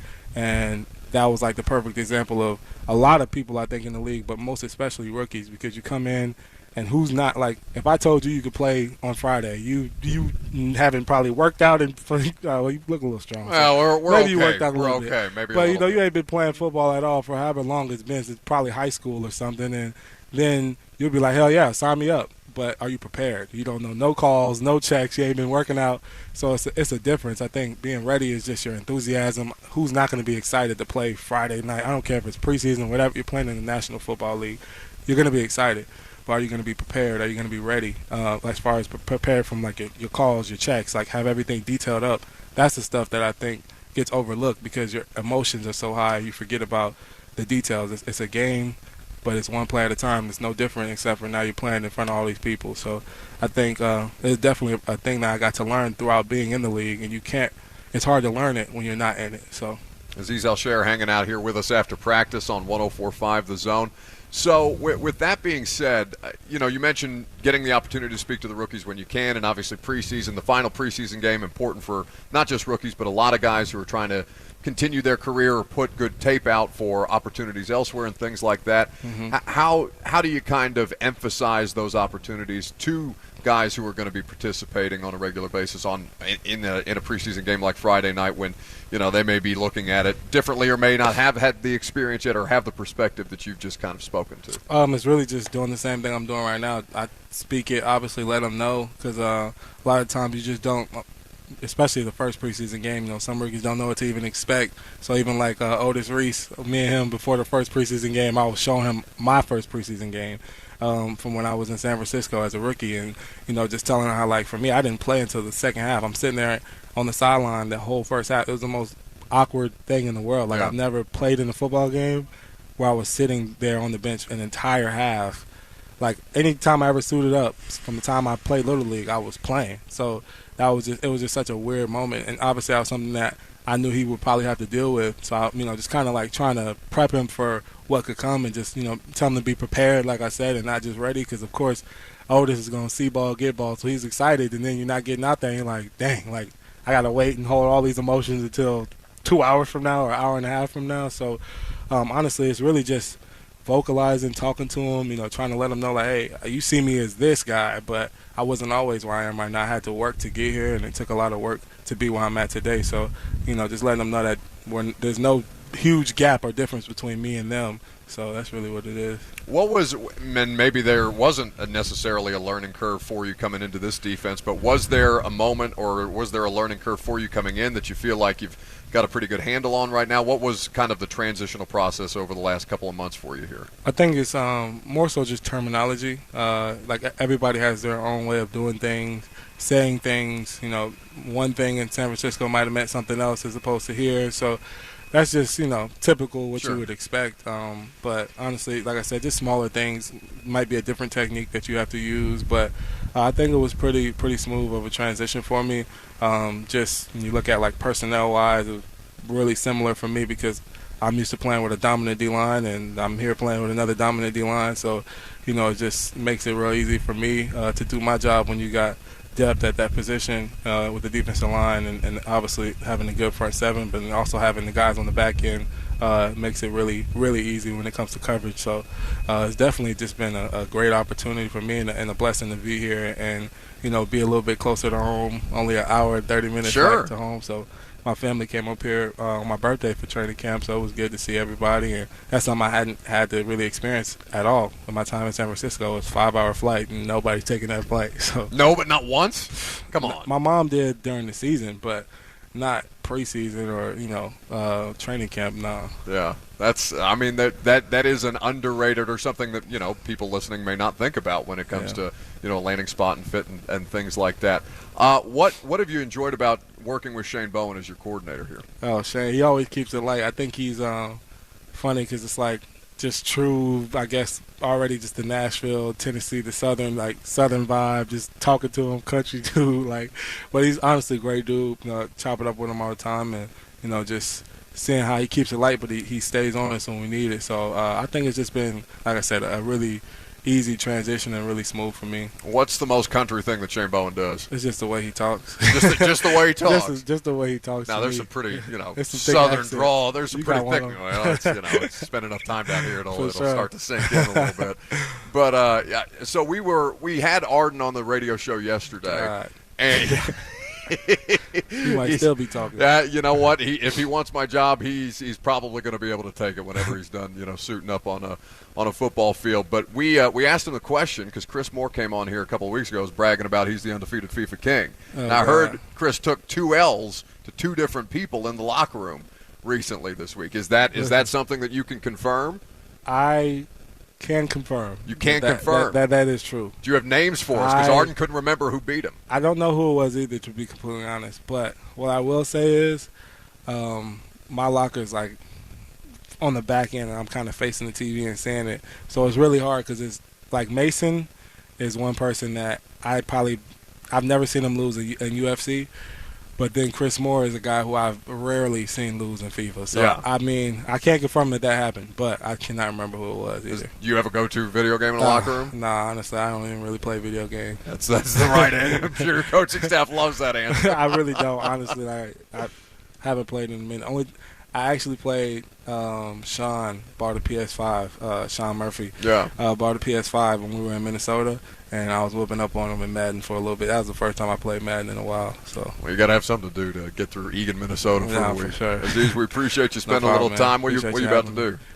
Take this 3-hour walk back down to the training facility. But other than that, they got us up in here on the perch. I'm like, dang, man, where the hell are we going? Yeah, I appreciate you getting your steps in for us. Nah, it's all good, buddy. Thanks for hanging out. Yes, sir. All right, we'll come back, wrap up. You'll have Mike Vrabel at the podium live here at St. Thomas Sports Park on 104.5 The Zone.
Tennessee Men's Clinic is here to help you if you need to get back to performing like you haven't in years. They are your one-stop shop if you are somebody who has been dealing with ED as your body changes, as you start to age. They have 2 offices here in Middle Tennessee, located conveniently in downtown Nashville, and their newest offices in Cool Springs. There can be a lot of negativity, a lot of frustration associated with getting the help that you need if ED is the issue for you.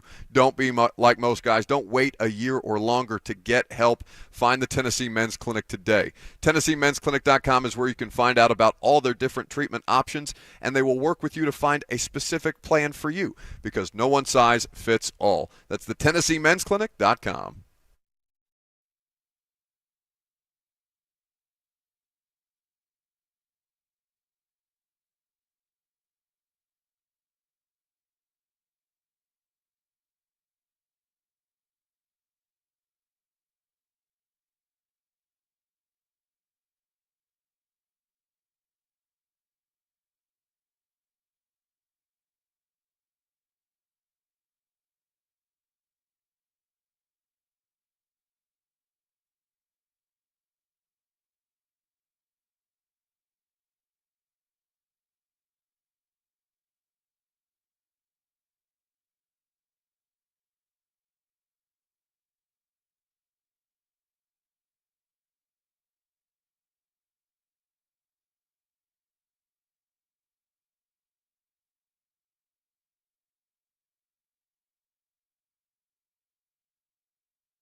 Wrapping up here at the at St. Thomas Sports Park for the second hour. Ryan Tannehill's at the podium, Jackson. Shall we go live out to St. Thomas Sports Park and hear from the Titans starting quarterback? He's not up yet on the stream. As soon as he is, we'll have that audio for you. Jeff Simmons has already spoken. We'll play for you some of his comments in a little bit. And, of course, you'll hear from head coach Mike Vrabel at just a little after noon.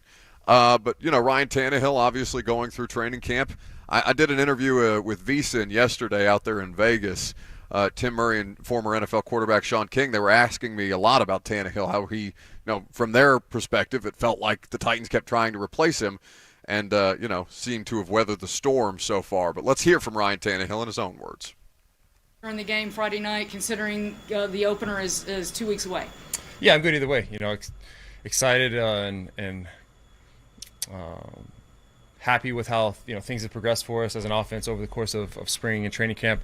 Guys are coming out and grinding away. Obviously, it's not 100% yet, but we're building each and every day and learning from something each and every day. And whatever Coach Vrabel decides for Friday, I'll be good with. You mentioned not 100% yet. Is this where you guys are in terms of the install and the offense, especially the new parts? Is this where you hoped you would be at this point, heading into the third preseason game?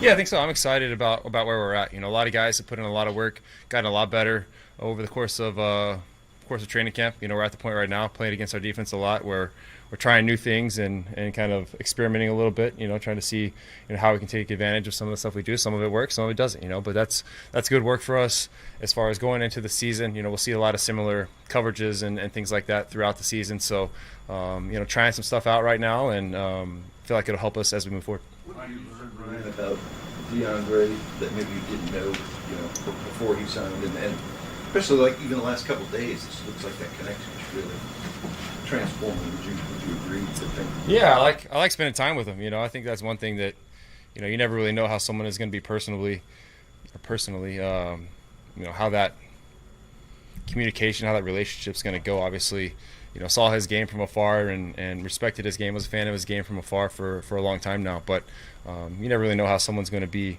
when you're in the same building, in the same room together. So enjoyed getting to know him and spending some time with him. Obviously, the plays I've seen him make for the last 10 years, the same ones that I see him making now. Just with his body control, understanding how to use his length and his size to create some space and get himself open, and then just being able to trust him, knowing he's going to either make the play in tight coverage or nobody is. So that's been fun for me, just getting to know his body language, how he moves, how he comes in and out of routes, and just being able to trust him in that. Was there a point where you reached that trust level to be able to, look, he's covered, but you know what, I'm still going to go to him? I think it wasn't like a tipping point, but it was just it's been growth throughout our time together. I think even early on, I think maybe the first pass I threw to him was tight coverage on a go ball down the field and gave him a shot, kind of high ball, and he went up and got it. And so it wasn't like I never trusted. I kind of knew what it was coming in, that you have to be able to throw into tight windows with him and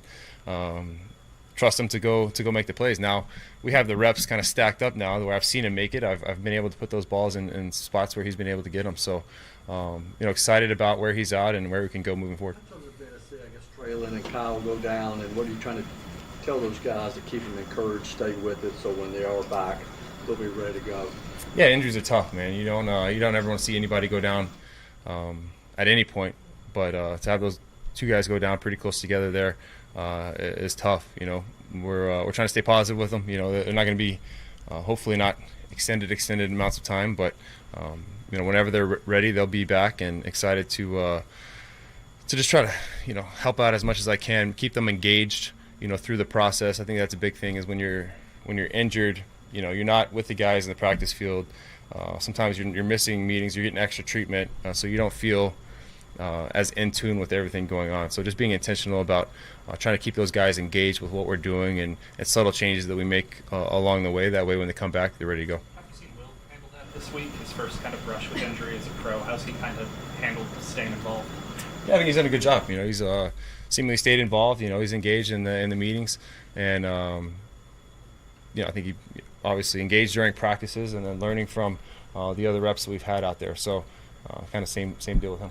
Jeffrey expressed excitement over the season, pointing to yesterday and the fact that both sides of the line of scrimmage made big plays. You see the same thing? Yeah, yesterday was fun, man. I haven't had a practice like that in some years, but I feel like Coach Vrabel split the team pretty evenly. It was great competitions across the board, from up front to outside. Everyone was engaged and into it, so that was a fun practice, and I think we got a lot out of it. When it comes to this line, what have you seen growth-wise in it, and just what they've been able to do in front of you with the chemistry they've been building in training camp?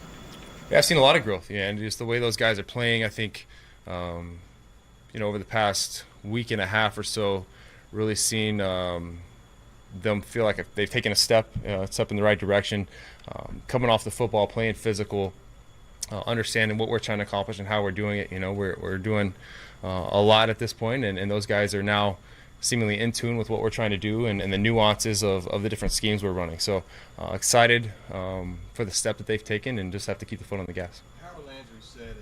Titans quarterback Ryan Tannehill at the podium after our final day out at Titans training camp at Ascension St. Thomas Sports Park. When we come back, we'll hear from the head coach, Mike Vrabel, here on 104.5 The Zone.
It is 12:03. Good afternoon. I'm Lucas Panzica, live from Ascension St. Thomas Sports Park at Titans training camp for the final time in 2023 as the Titans prepare to host the New England Patriots Friday in the preseason finale. Mike Vrabel meeting with the media as we speak. The University of Tennessee has agreed to a 10-year naming rights deal with Food City for the basketball arena. Tennessee Athletics announcing the deal is for $20 million over the next 10 years. The facility will be called Thompson Bowling Arena at Food City Center. For all your foundation repair and waterproofing needs, visit USSTN.com. Breaking news at once on your home for the Titans and Vols. This is 104.5 The Zone.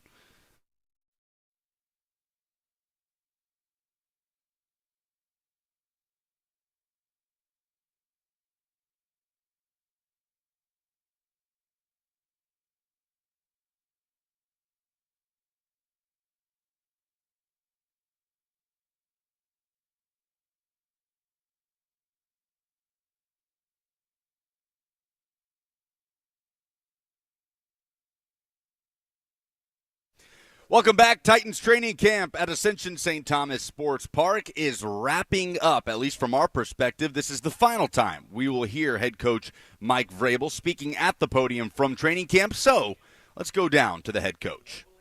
Put himself in a position to make so many plays out here on the practice field, or that's just his growth? Well, I think that Amani has always shown the knack to make some plays, right? And I think the one thing that's gotten him is availability. No fault of his, and it's just some things that kind of have happened from an injury standpoint that has kept him out. But I think he's always been productive. That's a big part of the reason why we like him out there. He just is kind of had a couple things show up here last year that limited some of his snaps, and so when he's out there, he's been productive. You feel like DeAndre's operating at his peak level right now, like super ready? Yeah, I think he's building towards it. I mean, I think that, if yesterday is any indication, I thought that he practiced with speed and great urgency, and followed up today, and building a relationship with Ryan. So we just got to, continue to get him the things that he needs. He played in this league a lot of years. He's seen a lot of coverages, and it's been fun to watch him just work with Ryan, work with young players, and been a fun addition to have. What are the things he needs? Well, conditioning. I mean, I think at this level, it's just conditioning, right? That you want to be out there as much as possible as a receiver, and making sure that that we're smart. Try to get him out there. What are we going to do? Work on some toe drag with him on a individual today. So just try to get him out there for, warmed up a 7-on-7, and then if we could take a little bit off his legs early on in practice, I'm sure there'll be different plans, throughout the season, and that'll be one of them. It's supposed to be 101 on Friday. What special plans do you make? Well, if yesterday was any indication, our guys wanted to practice yesterday, and I hope they want to play Friday night, because it was hot yesterday, and I didn't hear a guy complain. I thought guys were just wanted to go play football yesterday, and that was probably the most impressive thing. And I would imagine it'll be like that, but we'll have to be on hydration. We'll have to be IVs and everything that we do with Todd and Lauren and Frank, and monitor that and make sure that we're rotating, and that we, you want to make sure that you're giving guys opportunities on special teams, and with special teams comes speed and distance, and maybe sometimes fatigue with heat, but also that's part of seeing how guys handle some of that. I know this week didn't go exactly how it was originally planned with the Patriots. Rarely does, Jill. But looking at the last couple of days, did you get out of this week what you wanted to, despite not having that joint practice? Yeah, I thought we practiced, got everything done that we needed to do, and tried to get out of the heat a little bit today, and just shorten things up and let guys go play on Friday, get them ready. Will Love is back at practice today, Coach. Do you have a plan for Friday? No, not yet. We don't have any availability or any decisions yet. See how he comes out of practice and see how he feels. Mike, Jeff, and Ryan both talked about the growth in the offensive line over the course of this past month or so. What's your perception on how that group's come together, both the starters and the backup guys? I think everybody's working. Everybody's been stringing some days together, and I think the conditioning is good. And you look at the way we finished the game in Minnesota, pushing piles, being more physical, and being able to run the football and control it with the, in the second half. We'll always continue to make sure that, there's edge rushers in this league that you're going to have to be able to block, and so we have to make sure that, that's where people are investing resources and money, and so we'll have to make sure that we're doing everything we can to block those guys. You've mentioned a couple times that Tier's opportunity is enhanced with increased conditioning. What kind of curve have you seen for him on the conditioning front? Saw an impact player in Minnesota, and saw a player that wanted to work yesterday and work on conditioning and work on affecting the quarterback when they threw it, and he did that. And so I think that he's working hard. I think the best thing for these linemen is that they get it during practice. It's different than just kind of running some sprints. Like, these guys are in there wrestling with other linemen, and then have to run to the football and get back and do it all again. And it's a run one time, and then being able to run off the football and pass rush. So the best conditioning, I believe, is done at practice. That depth at the safety position, behind Molden, Byard, and Hooker, how do you like that? How that's developed? Well, Mike Brown continues to progress. Shy Carter showed up in the game. Tyreek made some plays yesterday, and Matt Jackson has shown to be somewhat of an impact player on special teams. Has drawn a penalty, should have drawn 2 penalties really on the kickoff team, and 1 on a punt. Made a nice play today, and so now I'll get opportunities on Friday night. When you're going through composing that 53 man, like, how much does the special teams go into those, that 4th safety or that 5th or 6th receiver? You have to. It has to. You're going to need people on the punt team. You need guys to protect and cover, and you need guys to cover kicks, and so it's a large part of building a roster at every position outside of, the offensive line and the interior defensive line. With the percentage of like kickoffs, for example, like I think it's like 38%, or 31 as opposed to 38% are being brought out of the end zone. Does that distort like the way No, we'll see how this thing shakes out with the fair catches. We'll see how that shakes out, but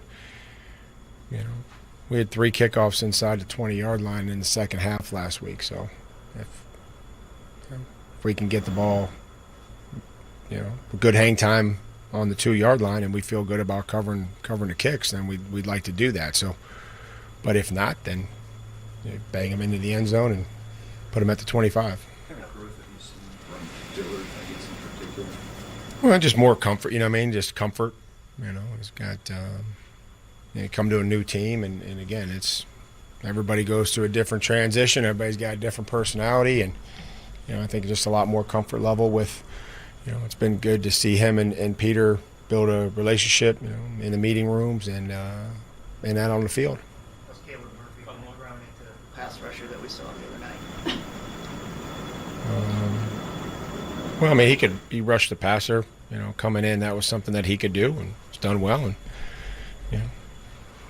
see if that carries through on Friday night. But he works hard, and I think Crow and Lowe has done a good job. I think Arden and Danico and Harold are 3 different examples of different ways to rush passer. I'm sure that he's taken a little bit from each of those 5 people. We appreciated your non-participation report to Nick. Was Byard just a day off along with those other guys? Yeah, everything's fine with Kevin. He had reached out and communicated that he had something to take care of, and appreciated him doing that. Sorry, Nick, I didn't give you Byard. I forgot. You should have seen Nick. He was. He should be. He got the Golden Bear on. Jack Nicklaus golf shirt right there. There he is, Titans head coach Mike Vrabel for the final time in Titans training camp 2023. So we'll come back to wrap things up from Ascension St. Thomas Sports Park ahead of Friday's preseason matchup against New England right here on 104.5 The Zone.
Sage advice from Kirby Allen. Kirby, as I make my way back up to the broadcast setup, try not to be boring. I'll do my best, Kirb. 615-737-1045 is the number. You heard from Ryan Tannehill. You heard from Mike Vrabel about a variety of different things. Mike not outright shutting the door on Tannehill playing in Friday's preseason finale, though that still seems unlikely at this point. A lot of comments about the offensive line specifically. Tannehill, Vrabel, and Jeff were all asked about the offensive line, where they've seen that improvement. And as you know, we've discussed throughout the course of the morning, our suspect position groups, kicker, probably, I don't want to say public enemy number one, but public position group enemy number one. And offensive line, I would still put 2 in that sequence. Although Trippin Titans does point out that I was very negative about the kicking situation this morning, and he nailed almost all of them. The one miss that he had was from 53 yards, which is an acceptable miss, I would say. Now it's indoors. There's no conditions. There's no fans out here taking in practice. Perhaps that's all Badgley needed to settle into. Doesn't he call himself the Money Badger? The Money Badger. Shameful. You got to be. You can have cool nicknames for bad players. Yes. And I don't want to say that Badgley is a bad player. He's been in the NFL for a period of time now that would indicate at least he's a serviceable kicker, even if that hasn't been the case in the last couple of years. But old Money Badger needs to be a little better if he's going to call himself the Money Badger, one would think. So he probably had a quick turnaround, you would think, a couple of days ago. To get here. On a rough day of practice yesterday. Mm-hmm. Who knows how many hours of sleep or lack thereof that Michael Badgley got coming in, but he had a good day today. Still, it feels like something that's just going to be a point of concern until it's not. Oh, yeah, I don't trust it. I don't trust just because I had a good day of practice in the bubble. I don't trust that. Yeah. No.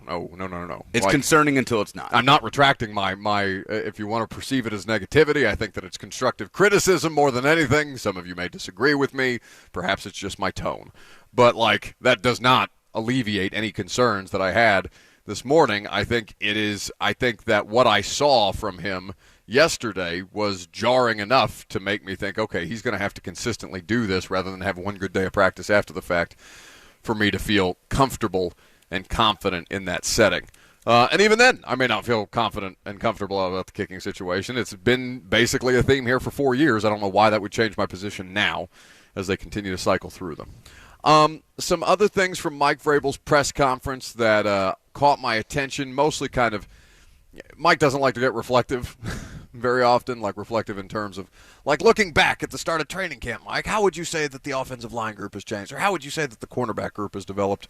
Or how would you say that Caleb Murphy has come along as a pass rusher? Typically, you're not going to get too deep with Vrabel or too deep from Vrabel there specifically, but I did think that there's a couple of players that he's mentioned the last 2 days that are worth paying attention to as we talk about roster cut line, right? Thomas Odukoya, who he was glowing about yesterday. Loves that guy. And that guy, by the way, has earned the opportunities that he has been getting here lately. I don't know that he's the kind of athlete, a top-flight athlete that you would want playing tight end. He's not going to be Chig. But if he can be Wesco, then that makes the competition a little more interesting there. Trayvon Wesco's not on any kind of locked-in long-term deal. As you look for viable options for guys who can play both inline tight end and probably going to have to take some snaps in the backfield as a fullback at certain points. You've seen that kind of takeover.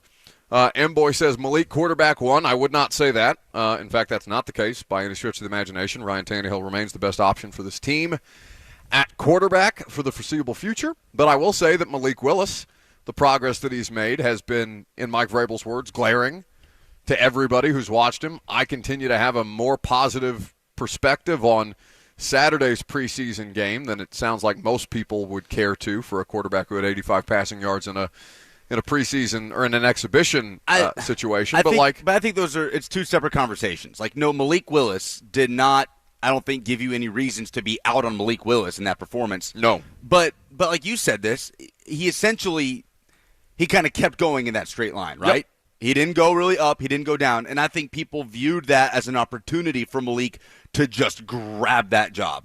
It was. To leave Minnesota and say, no, I'm the backup quarterback. We're not leaving here tonight with any doubt about that. That did not happen. They would rather him take it than be given it by default. Yeah.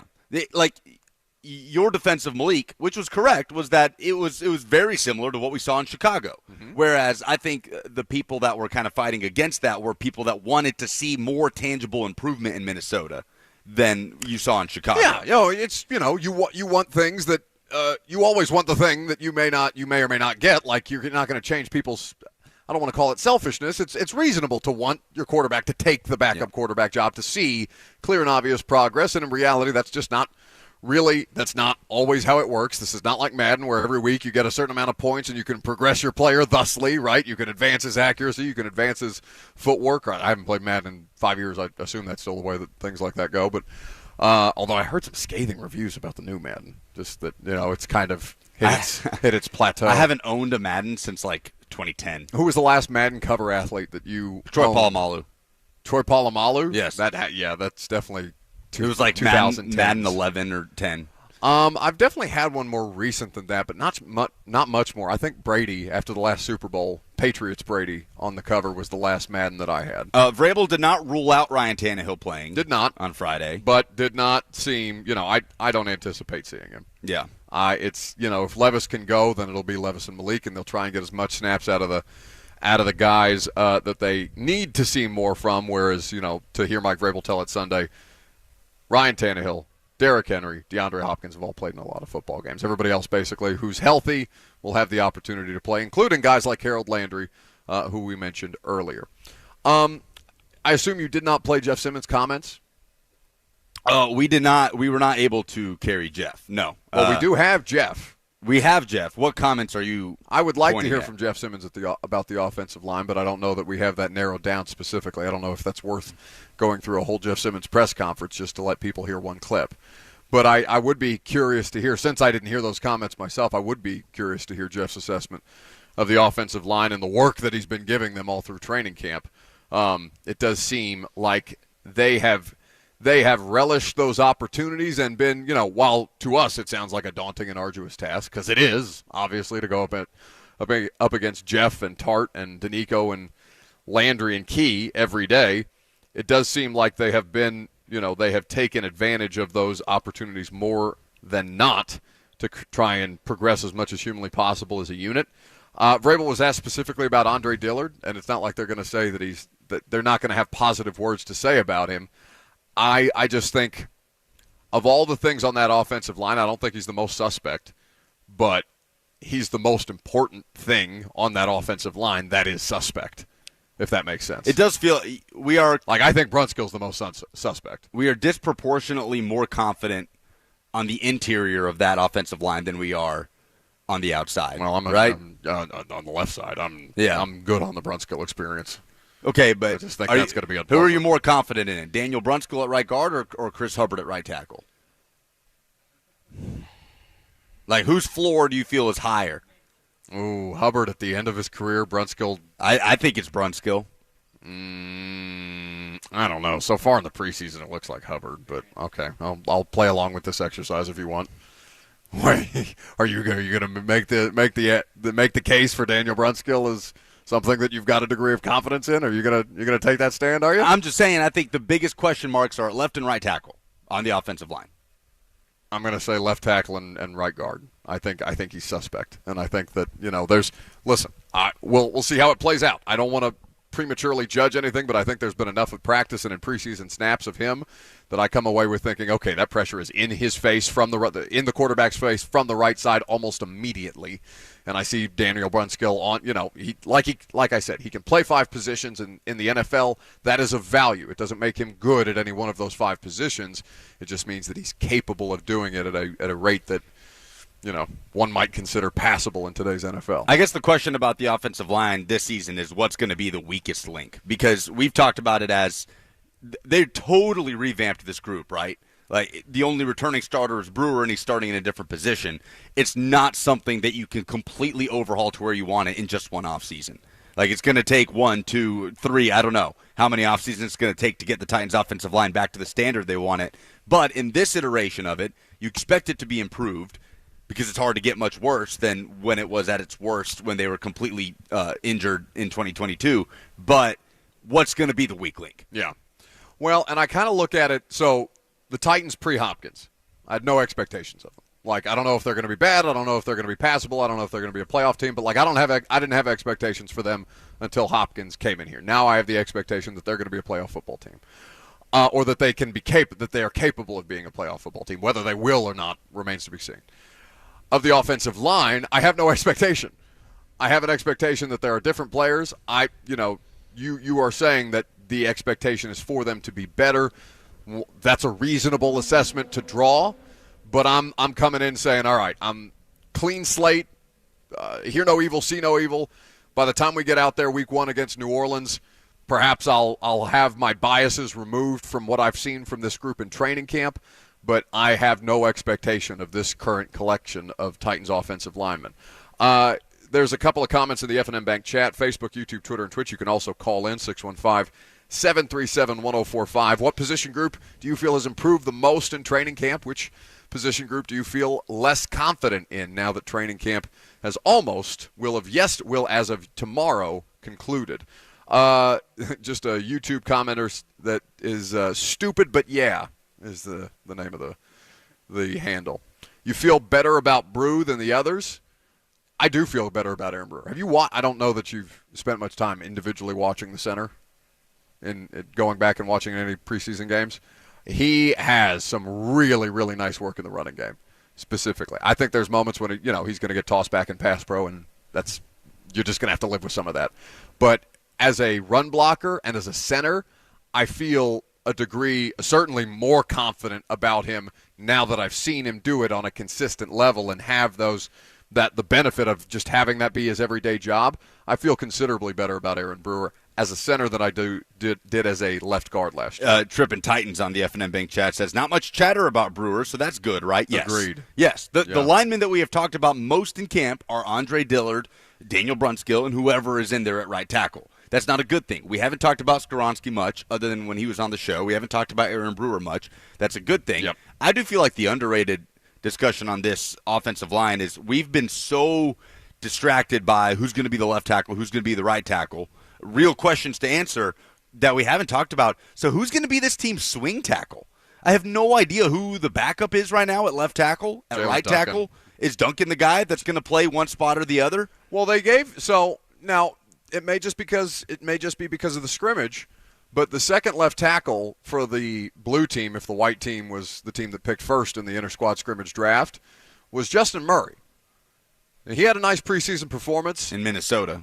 Vrabel has been complimentary of him.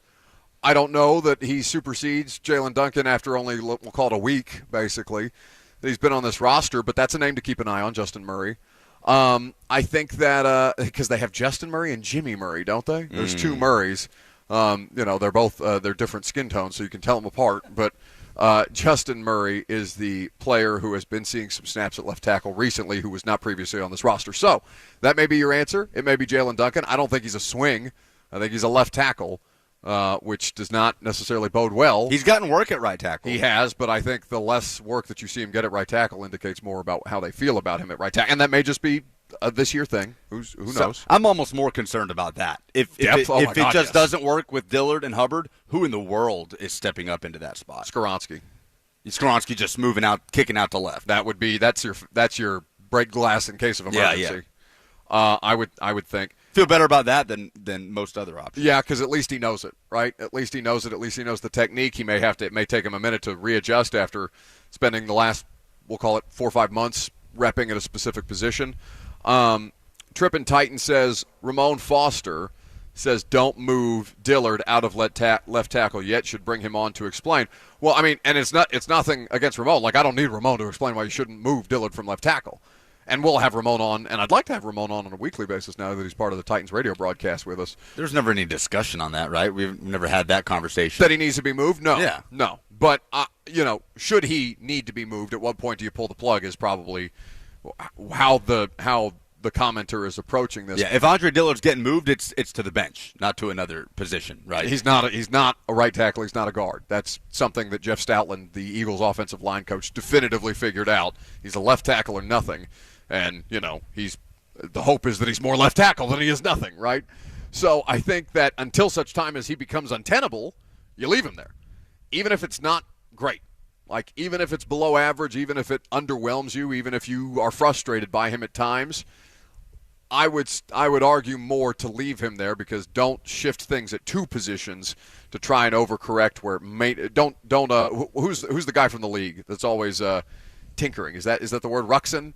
Oh, Ruxin? yeah. Is it tinkering is the word? Nick Kroll's character. Nick Kroll's character, and what does he say about? I haven't watched that show in so long. It's such a good show, but the roster adjustments that he's always talking about. Collusion. Collusion is one thing. Is it tinkering? Okay. It's tinkering. Roster tinkering, toilet tinkering, and things like that. A stinker. Constantly messing with his. Thank you, Jackson, for constantly messing with his fantasy football roster. There's no need to needlessly tinker, right? Even if it's not a great experience at left tackle, there's no need to completely change what you're doing just because you feel it might be slightly more improved putting Skoronski out there. Because then what do you do at guard? These answers are not easy. 615-737-1045 is the number. You can interact as you like throughout the course of the day. So if we let's do individual players. If we've done position groups, let's do individual players. Who do you feel like helped themselves most in this Titans training camp? Helped themselves most? Amani Hooker, who's already an established player. He's just had a really good camp. Yeah, 2 interceptions today. 2 picks today. I think I read, let me pull this up from Jim Wyatt. I was reading Jimmy's practice observations from yesterday. That Amani Hooker came into today tied for the team lead in interceptions throughout the course of training camp, and then 2 today puts him at the top of that list. He's been making a lot of plays. He's just had maybe that's a bad answer, because Amani Hooker's a guy who got paid last year. Amani Hooker is an unquestionable starter next to Kevin Byard, but he's healthy. He's healthy. He's had a really, really good camp. So Amani Hooker's the first name that popped into my head as far as who moved themselves up in any way. I think Tier Tart. I know that there's been questions to Vrabel today about what kind of shape that he's in. I know he got kicked out of practice in Minnesota. Apparently started a fight yesterday. In joint practice. But I do feel like he is a guy that is on track to taking a big jump in his contract status in 2024. You're going starters, though. Tier Tart. Yeah. Okay, are you talking about just making the guys team? Who know what help themselves the most? It's a generic, it can be starters. That's fine. You can take it any way you want to do. I'm just talking about on the 90-man roster who has helped themselves the most through training camp, and I think the answer indisputably is Julius Chestnut. I think that Julius Chestnut and Odakoya could fit in the same category. They are of the same mentality, to hear Mike Vrabel tell it. They are of the same willingness, it would seem. I think that those two would be the first 2 players that I would jump to, who I know T.R. Tart's going to be on this roster. I know Amani Hooker's going to be on this roster. I know they're going to be starting defensive players for this team. Okay, then I'd give you Jack Gibbons. Gibbons is a good one. Good one. Just fighting people off. Oh, damn, I should have asked Al-Shaair about Gibbons. That would have been... Yeah, because right now it looks like he's starting next to Aziz Al-Shaair. Yeah, as an off-ball linebacker. Monty's not out there practicing at all. Yeah, Luke Gifford's on this roster for what he brings on special teams. Monty Rice, we haven't talked about him, and that's not a good thing in the way that it is for offensive linemen. Yep. But you got to credit Jack Gibbons. Comes in undrafted a year ago and just stuck around, and now here he is. As of today, August 23rd, 6 days before roster cut day, looks like he is that starter alongside Azeez. Chat Casual in the F&M Bank chat submits an interesting nominee. What about Christian Fulton? Yeah, he's had a great camp. Yep, an available camp. And he's not, he is a set in stone starter for this football team, provided he's healthy in the same way that Hooker and Tart are. But his situation does feel different. Now, both he and Tart are in contract years. So maybe their situations are more similar than we're giving Tart credit for. It just feels like while Tart has had questions around, he's been healthy scratched before because of conditioning things. He's been somebody who they've tried to motivate in different ways, and it seems that has gotten through. He's a highly productive player now, a very disruptive player, seems to relish his role within this defense.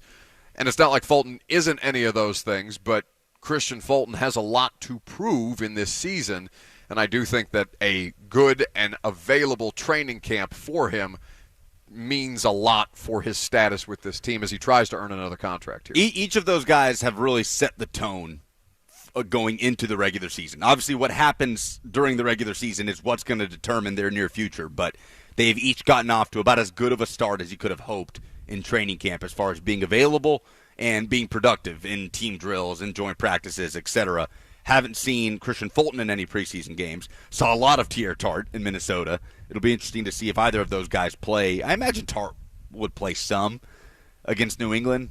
I don't know about Christian Fulton. I don't know the answer to that Just question. for how much he was out there in Minnesota. I don't know. I mean, we have no idea who is and isn't going to play against New England. But yeah, Fulton and Tart have both had fantastic camps. They have not made those official determinations yet. Mike Vrabel said they would do that after he went inside today.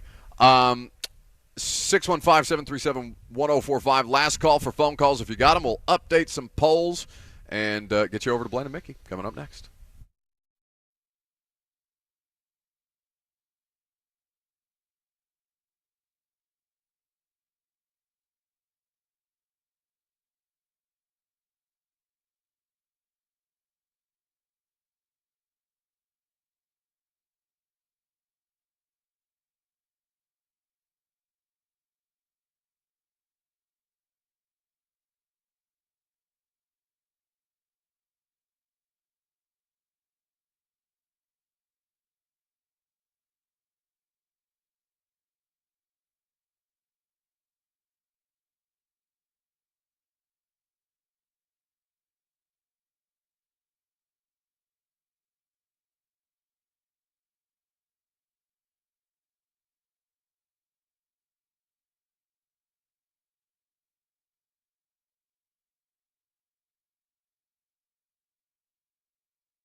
Welcome back. Last segment for us. Last training camp practice broadcast for the season. How time flies, gentlemen. Kirby and Lucas holding it down. Well done by both of you. I feel like we've successfully executed another training camp. It's not, again, due to any competency by ourselves other than Kirby's general competency. But I feel like we have accomplished the bare minimum for what they send us out here to do, and I feel good about that. For our final segment, it is our final segment from Titans training camp. I have to shout out Marcus at the front gate at Ascension St. Thomas Sports Park. Every time you pull in, that dude has the biggest smile on his face. He's talking to you, he's cheerful, and he's the same every single day. So I appreciate Marcus. He's brightened our day every time we've pulled in here for training camp. Probably not Buck. He's probably got his window rolled up and his eyes straight ahead and ignores the little people that are opening the gate for him to come into the facility. I am always rolling my window down, saying what's up to Marcus, chatting with him, thanking him, because that dude is the most upbeat, positive person that I think I have ever met. Shout out Marcus. It's so true. I don't roll my window down. I couldn't disagree. Suck, I couldn't disagree with anything you just said. And not only that, he takes care of us. He gives us a prime space. Yes. Like the zone is like the first day. It's like, hey, you're going to have to unload stuff. You can go all the way back here and back in. Top notch. I don't roll my window down. You are so. I just want to. So the worst, man. The worst. He will brighten your day. Just one time, he will brighten your day. So you mean the things that he's yelling at me or saying to me as I whip by him to go in and pull in my parking spot and ignore everybody? He's as I walk trying to make your day better. Mm-hmm. And I just won't let him. Shout out Marcus. Shout out Marcus. All right, Marcus, I'm sorry. I'll keep my window down for the rest of the year. Anyway, last call for phone calls, 615-737-1045. In the absence of phone calls, we have Kirby's. Okay. Would you I thought you were going to toss relax the for a damn second? I jumped the gun there, but you so often just forget everything that we're going to do before polls and just go straight to polls. So, okay. That's not true. That is so true. I remembered that I told Jackson to have the Tua Jackson audio. said it's true. I remembered that I asked you to have the Tua audio. I just intentionally did not use You're the wasting Tua. my airtime. Oh, I don't care about the Tua audio. I only care about Kirby's observations. All right, damn it, Kirby. Give me some Well, the practice observations were tough today. They put a challenge on me. They went into the bubble before we ever even seen who had a chance to see who was dressed. We've accomplished something that no other radio station has. We have broadcast as an irrelevant entity out here in the rain, in the heat, while the others whimpered away and left because Cowards. they, just out of boredom because, crickets, they're in the bubble. But here's what I got. The grass is green. The skies are blue. I can't talk. So are the jerseys. We'll see you Friday. Okay, those are the Kirby practice observations. Well done. In the absence of any actual football practice to watch. Well done by Kirby. All training camp long. Now can I go to polls? Hello, everyone listening to the Buck Rising Show. This is Benjamin Kenobi, better known as Obi-Wan. I have but one thing to say. Lucas, use the Force. Use the Force, Lucas, to help interpret what the hell Chewie is saying.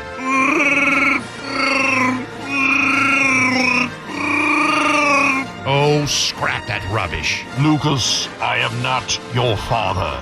I repeat, I am not your father, nor am I Buck's father. I was once a Jedi Knight, and what I'm trying to say is, Lucas, it's time to update the final poll results here on the Buck Rising Show. Do it now. Jackson was directing me to direct the band. In the meantime, I watched a good 60-minute special on the guy who is the conductor of the Metropolitan Opera here recently. I was practicing my form. Did you DVR it? I did. I watched it on Monday morning. Presented by Two Rivers Ford. You can custom order any new Ford from Two Rivers. They sell below MSRP on any non-specialty new Ford. What's the dumbest thing in sports this week? Karen says the whole Irsay Thomas drama. I'm imagining she means Taylor drama. Maybe it auto-corrected. Also, the whale died. Oh, no, the orca died? His whale died. Oh, my goodness. Yeah, so now the money he spent on the whale. So he spent all that money on the whale that didn't make it. That's actually really sad. Yeah. Karen says there needs to be a coup on Irsay. The Colts were almost my dumbest thing in sports this week for how they've handled this whole situation. Shane Steichen directing any questions about Jonathan Taylor to poor Chris Ballard. No. Who has nothing to do with the Jonathan Taylor situation. I mean, literally nothing to do with it. Chris Ballard will probably point it to Jim Irsay, and we know that would not happen. The wheels on the bus go round and round. Yeah. Which Titans position group are you most confident in? Kenneth says the pass rush. Goody says running back. Concerns about the running back or optimistic about the running back? He's positive about the running back. I agree with that assessment. I would too. I feel that Tajay Spears is in a really, really good spot. Austin Stanley quickly says, second, that shout out to Marcus. Even has water bottles on hand just in case. I really ought to roll down my window more when I pull up to work. Yeah, Marcus is the man. Well done, Marcus. Who has been the most improved individual at Titans training camp? Kenneth says this would easily be Burks if not for the injury. Ooh. I feel like it is Malik, though. I feel like it's really hard to not say Malik Willis Most here. improved? From last year to this year? I mean, I guess it's different if you're talking about from the start of training camp to now, but if you're going from 2022 to 2023, it's easily Malik Willis. Damn, I would have been with him on Burks, though, had he made Yeah, it Burks is definitely, camp. Burks I is think up I there would have if been, he's healthy. But I agree with you that Malik, I wouldn't put him much further behind if I went 1A, 1B. I think Malik would be 1B. But yeah, Treylon Burks was very much that player had that not happened to him in Minnesota with the LCL sprain. Andrew says it's either Tier Tart or Thomas Odukoya, both good shouts. Odukoya, a good one. Tart has been that. They just have to figure out how to properly motivate him consistently. Who will be the worst team in the AFC South in 2023? 62% of the 500 votes are going with the Colts. 33% going with the Texans. 4% say the Titans. 1% say the Jaguars. I wonder if we had put out this poll a couple of weeks ago, if it would have been the same results and the Jonathan Taylor stuff now with him reportedly being granted permission to seek a trade influences that line of thinking. Because if Jonathan Taylor is in the backfield for Indianapolis this year, I'd probably go with Houston. I don't know. It is a toss-up to me if that's the case. But with Taylor out of the picture, I think going into the season, it's Indy. Even if he is in the picture, I just think there's so many things that are already fraying there, right, in Indianapolis that would not lend itself to a conducive or a productive work environment. Yeah. I just, I don't know what Houston is going to be, but I know that Indy is dysfunctional. So the unknown is more certain to me than the known commodity that is the Colts ownership. Those are the polls. Excellent. That's the radio show for this Wednesday, our last day out here, back in studio the rest of the week. Looking forward to getting back at it with you guys tomorrow because we'll have a pair of Titans preseason tickets to give away. You can listen to 104.5 The Zone all day long for your opportunity to win those tickets. All 4 shows will have giveaways. Speaking of other shows, Blaine and Mickey is what we open up for on a daily basis. They are up next.